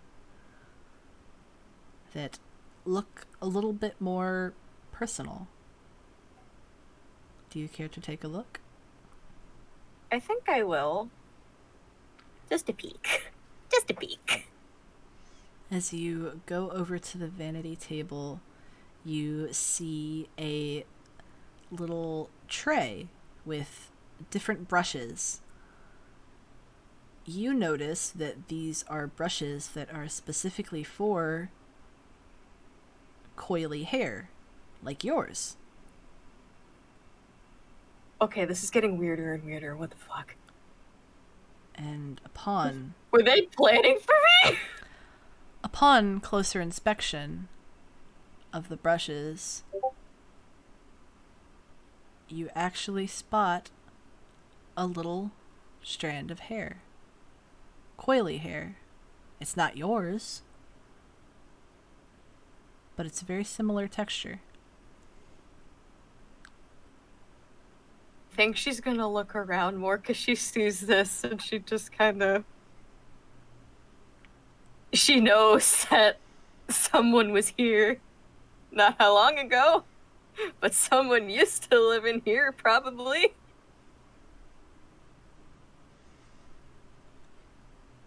You Yes. look around and Jade. Not now, Jade.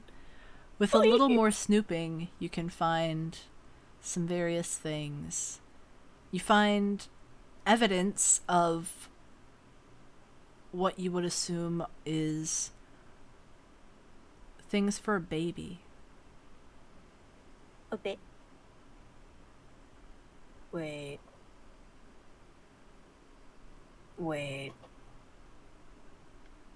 They seem as if they were ready to be used, but hadn't been touched, as if they are covered in dust. Layers of dust. Many years.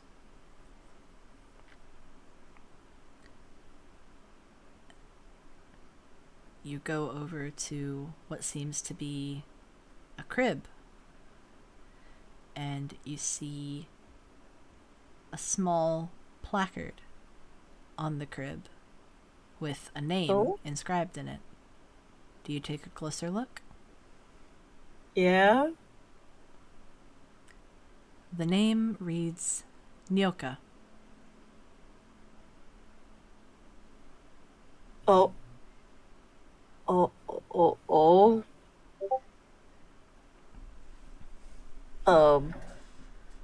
Kalina sees this, and her eyes just get wider and wider, and she starts backing away.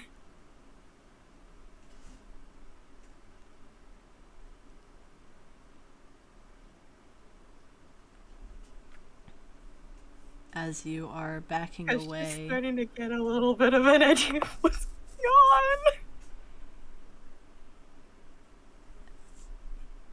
as you do, you notice something on the bedside table.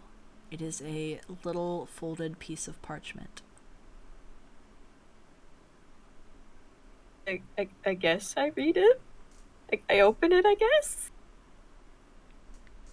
It says, "Dear Mom, I know you never got to meet me, but I'm hoping that one day you'll see this letter and that I'll get to see you again. Even though I've never met you, I want you to know that I love you so much. We all miss you. Dad, Chatu, and especially me. Love, your youngest, Nyoka." The final piece of the puzzle fits.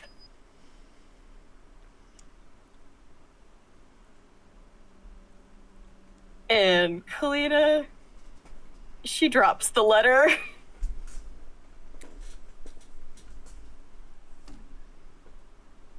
And she starts like muttering to herself, just like, no. No, no, no, no, no, no. No, no, no, no, no, no, no, no, no.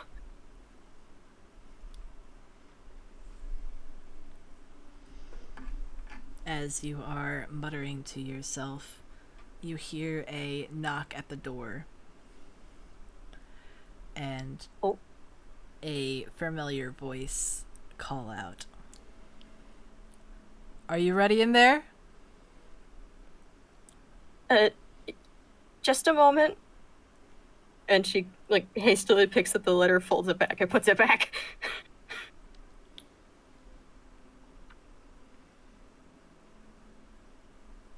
And then she goes towards the door, very hesitant.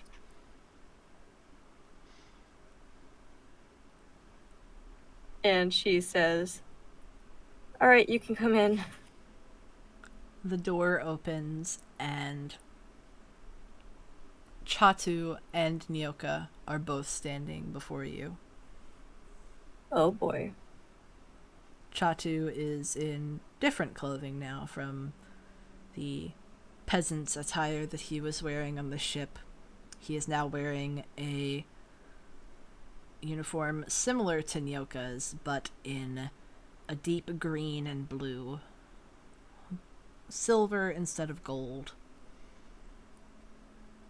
He is standing upright with his arms crossed behind his back. And he says, "Are you ready to go?" I suppose so. He then gestures his head towards the door and steps aside. "Let us go then." And she goes through the door. Ah! Oh my god. The three of you now walk through the corridors once again. As you're walking, you notice that there isn't as much light now that Azuli is not with you. It is a bit more dim. I'm guessing I'm struggling to see. Indeed you are. Oh, great. Noticing that, Nyoka very carefully takes your hand. Oh. Says, "Don't worry. It's alright. We're not gonna let you get lost." Oh my god. Kalina, she like just kind of looks down at him, but she does like squeeze his hand a little bit and smiles a little. Kalina, you can feel Chatu's eyes upon you as Nyoka acts so casually around you. He does not say anything, but you can feel as if he wants to. I think Kalina, like, she might hold out her hand. See if he takes it. Chatu is hesitant at first, shocked almost that you would offer your hand to him. But he very carefully places his hand in your own. And they both hold your hand and guide you as you continue down. Oh my god.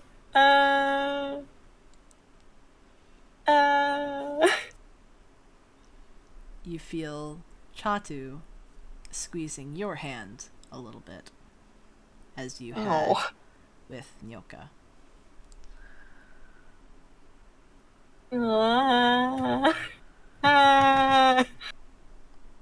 I want to scream and cry. You can feel... Not in game, but...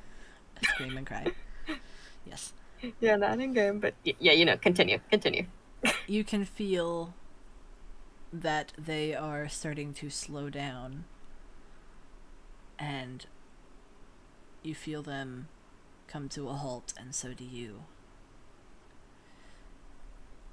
And they stare ahead before Chatu says, "Well, we're here."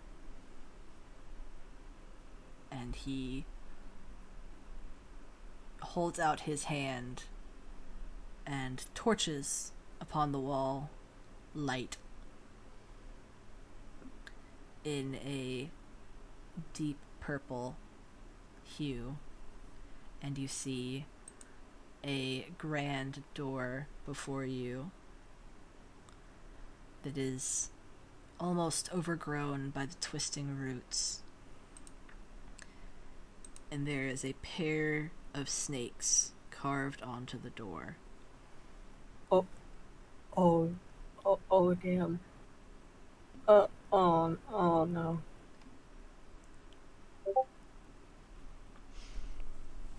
Kalina, she just kind of looks at the two of them. She is obviously very nervous. Because she has an idea of what this is.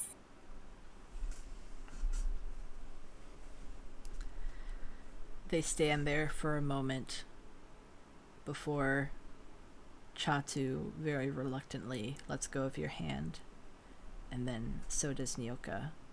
But Nyoka hugs you again Oh my god. and then says, "Good luck." Wait, what? What? I'm going in there on my own? What? Nyoka looks at you almost as if he is a guilty child who has done something wrong. I mean, that's not actually what I say, but that look. Yeah.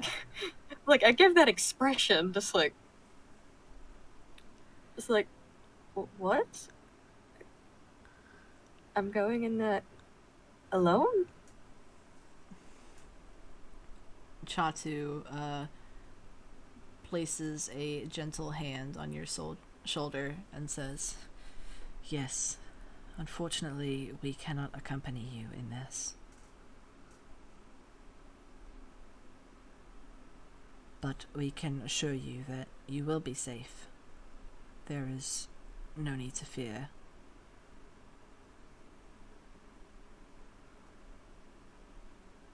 Helena, she takes a breath, but says, all right. And she... Can I open the door? Like, attempt to open the door? Or, like, knock on it? Or something? Well, as you breathe and ready yourself, Chatu and Nyoka press on either door, and it opens before you.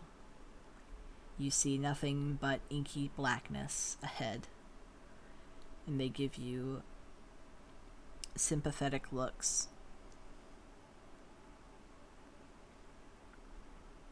I guess I walk forward, then. You descend into the dark room, and just as soon as you have passed the threshold, the doors slowly close behind you, Oh, leaving great. you in pitch black darkness. And it's quiet. So incredibly quiet. You hear almost nothing in the room. Until you hear the quiet slithering of snakes. Oh no. You look down. You see many little eyes staring back at you, all white. White snakes. They do not come closer to you. They just stare. Curious.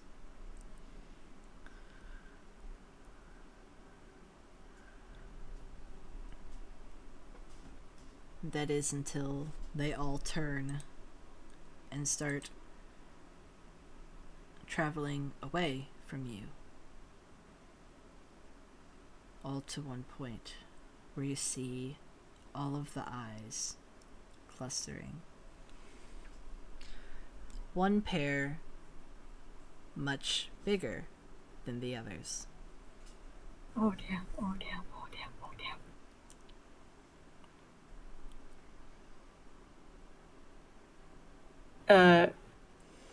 Kalina, like, she sees them, says, hello there, Lord Kane. And that's the end of the session. Fuck. Haha! End of session. Hello, Lord Kane. Ah. Ah, holy shit. Oh damn. I have so many predictions Ah. that I can't say any of them. You're allowed to say one. Choose. Shit. He's trying to pick one. One that isn't that bad. That. Oh, it's already confirmed. Oh my god. This is a lot. Fuck. This is a lot. Related to the mother. Kalina's related to the mother. That's the one I'll say. I think it's just that she looks like her. Something like that. I don't fucking know. I have too many predictions. Like This is a lot. This is a lot to process, and I'm tired. Damn. Oh. So, was the lead up to that good or not? shit. The detail. The deets. Them deets that I came up with on the fucking Detail. fly. Okay, like as a story writer. Ooh, that's good shit. Thank you. That's good fucking shit. Oh. Guys, how was my detective work? Very good. You were just cranking it out Chatu is from impressed. the very beginning. Not the first time I've been detective. Have I told you about the one time where I went to like a law program thingy in the middle of summer where I had to play detective once? I think I remember that vaguely. No, but I've only been on the server a year, so. Basically, in that I had to look at the crime scene, and whoever had like the best notes and evidence won. I won, and I also gave another another prediction. Is it a prediction? What's it called? Hypothesis. Hypothesis? Explanation? I don't know. I also gave Theory. another explanation that is 100% plausible that they did not expect. And I'm proud of myself for that. As you should be. I really like playing detective. So I'm excited Yeah. for the fact that this campaign is about like solving a mystery. Yeah. There's a lot of Yeah. mystery problem solving stuff in here. Yay! Yeah. And I'm also very excited to eventually smack the shit out of. Slap Azuli. Because The fire girls are fighting. okay, the second literally last session, when Tua was rescued from falling in the lake from the Indian River water, The bay. and he started like clinging to Kalina. The second that happened, Alrighty then. red flags was going. Wee woo. Step away. No. Step back, bitch. Step back. And I was right, and this motherfucker. Oh shit! I forgot to talk to him about something. Fuck. What did you That's want right. to talk to him about? I wanted to talk to Toya about, like, I guess, just to see if he reacted anything at all about talking about my father, about Kobolt's father. But the thing is, like, I was gonna intentionally make it as close to what I perceive Lord Kane to be like. Mm. Okay. But the thing is that talk was gonna be completely out of my ass because I kind of wanna like to have it where Kobold doesn't actually know anything about his dad. Yeah. So I want to see if Toya also like figure out that I was lying. What Damn it. shit were you gonna say about your hypothetical father that you think That Lord he Kane is was- like? That he was a real tough to what's it called? To impress. What's it called? A little distant, but like you're still there. Yeah. Like, fuck.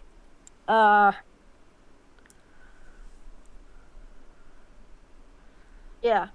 Like I would have also said, he's not the best person, but he's my father. Like, it's my father. Shit like that.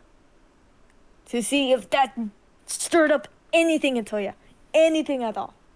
Yeah. It's just gonna be a lot. Yep. Just keep thinking. I just keep thinking back to this one line from Third Life, where Scar goes to Grian and he goes, "I will murder all of them." Oh, I remember. I And will I'm like, murder all of this- them. This is Tagok right now. Oh, murder. I had a lot of fun where, like, after Tua jumps off the boat, I had a lot of fun having Tagok be, like, super excited to smack shit at. Yeah. I've been waiting for an excuse to beat the shit out of this kid. I've been waiting for an excuse to tear this bitch apart. God. I knew it was coming. And Colbert also knew it was coming. Like, he just looked just, like, a little sad and disappointed. It's like, Yeah.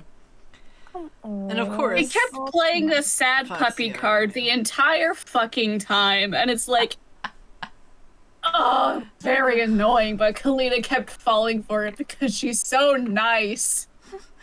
Like, And, and like, when I get said it, that's to her him- character. When I said to him that I wish I can trust you, I was not lying. I wish I could trust him. And in a way, when he says, "I wish I didn't have to deceive you," he means that. Oh. As he said, Yeah, no. family comes first. He's not a bad person, but No. he does what he thinks is best for his family first.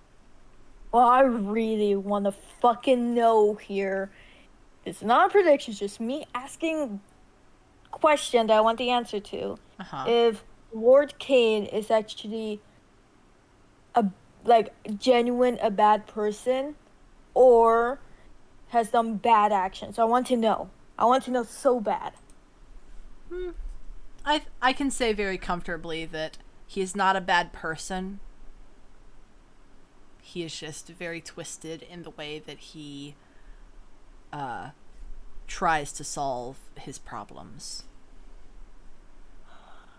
For good reason, he has not had an easy life, let us say. Oh. Lord Kane is a That- very scorned man. That All I know- man needs some therapy. Yes, he does, and so does Yeah. his entire family. Everybody Everyone. needs therapy. Honestly, everyone in this, all of our characters, Everybody needs Therapy. therapy. everyone needs therapy. Can we take the gods to therapy, please? They need it. Yes, but also the players. The players need therapy. Tagok needs therapy. Seagrim's gonna need therapy. Clement probably needs therapy for something. Yeah. Colbert definitely needs therapy for something. Kalina, we already All I she know needs is that therapy. Tagok is just like hands on sight mentality. I know. No think, only Right. punch. On arrows. Mhm. Have you? Okay, so have you thought about the thing I showed you where I lost something at sea? Yeah. Have you figured out anything for that? Your father? You lost There your you go. father at sea? Yeah, there we go. There you go. See, I'm smart. I'm a smart boy.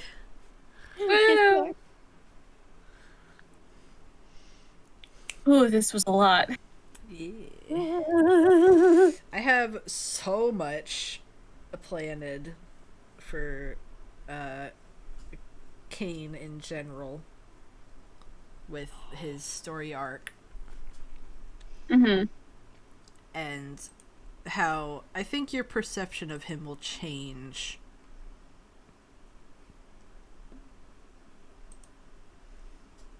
I'm just pulling shit out of my ass right now, but plot twist, Abelet is the villain. Dun dun dun. Let me just Uh, say Make it's sense. let me just say it's a little bit of an Encanto situation, if you will. So there's a grandmother involved. A figurehead of the family that is pushing these ideals. And Yeah. let us say that Cain is Bruno in this. Oh no. All I'm gonna say, which I said before and in chat, Celestia Luna. Ah no. I mean, I've Oh, already kind of it's such a sad relationship. I've already like hinted at some various things about the brother relationship going on between Abelet and Cain. That Abelet is always in the spotlight. Mm-hmm. He's the perfect golden child, and Cain is kind of tossed to the wayside because of his birth defect. Well, What? You'll find out about we it. love ableism. Yep. The gods are ableists. Let me just... Yeah, the gods are ableist. Whoa. I should probably stop the stream at some point. Yeah. And with that, I am stopping the fucking stream before I spoil anything else.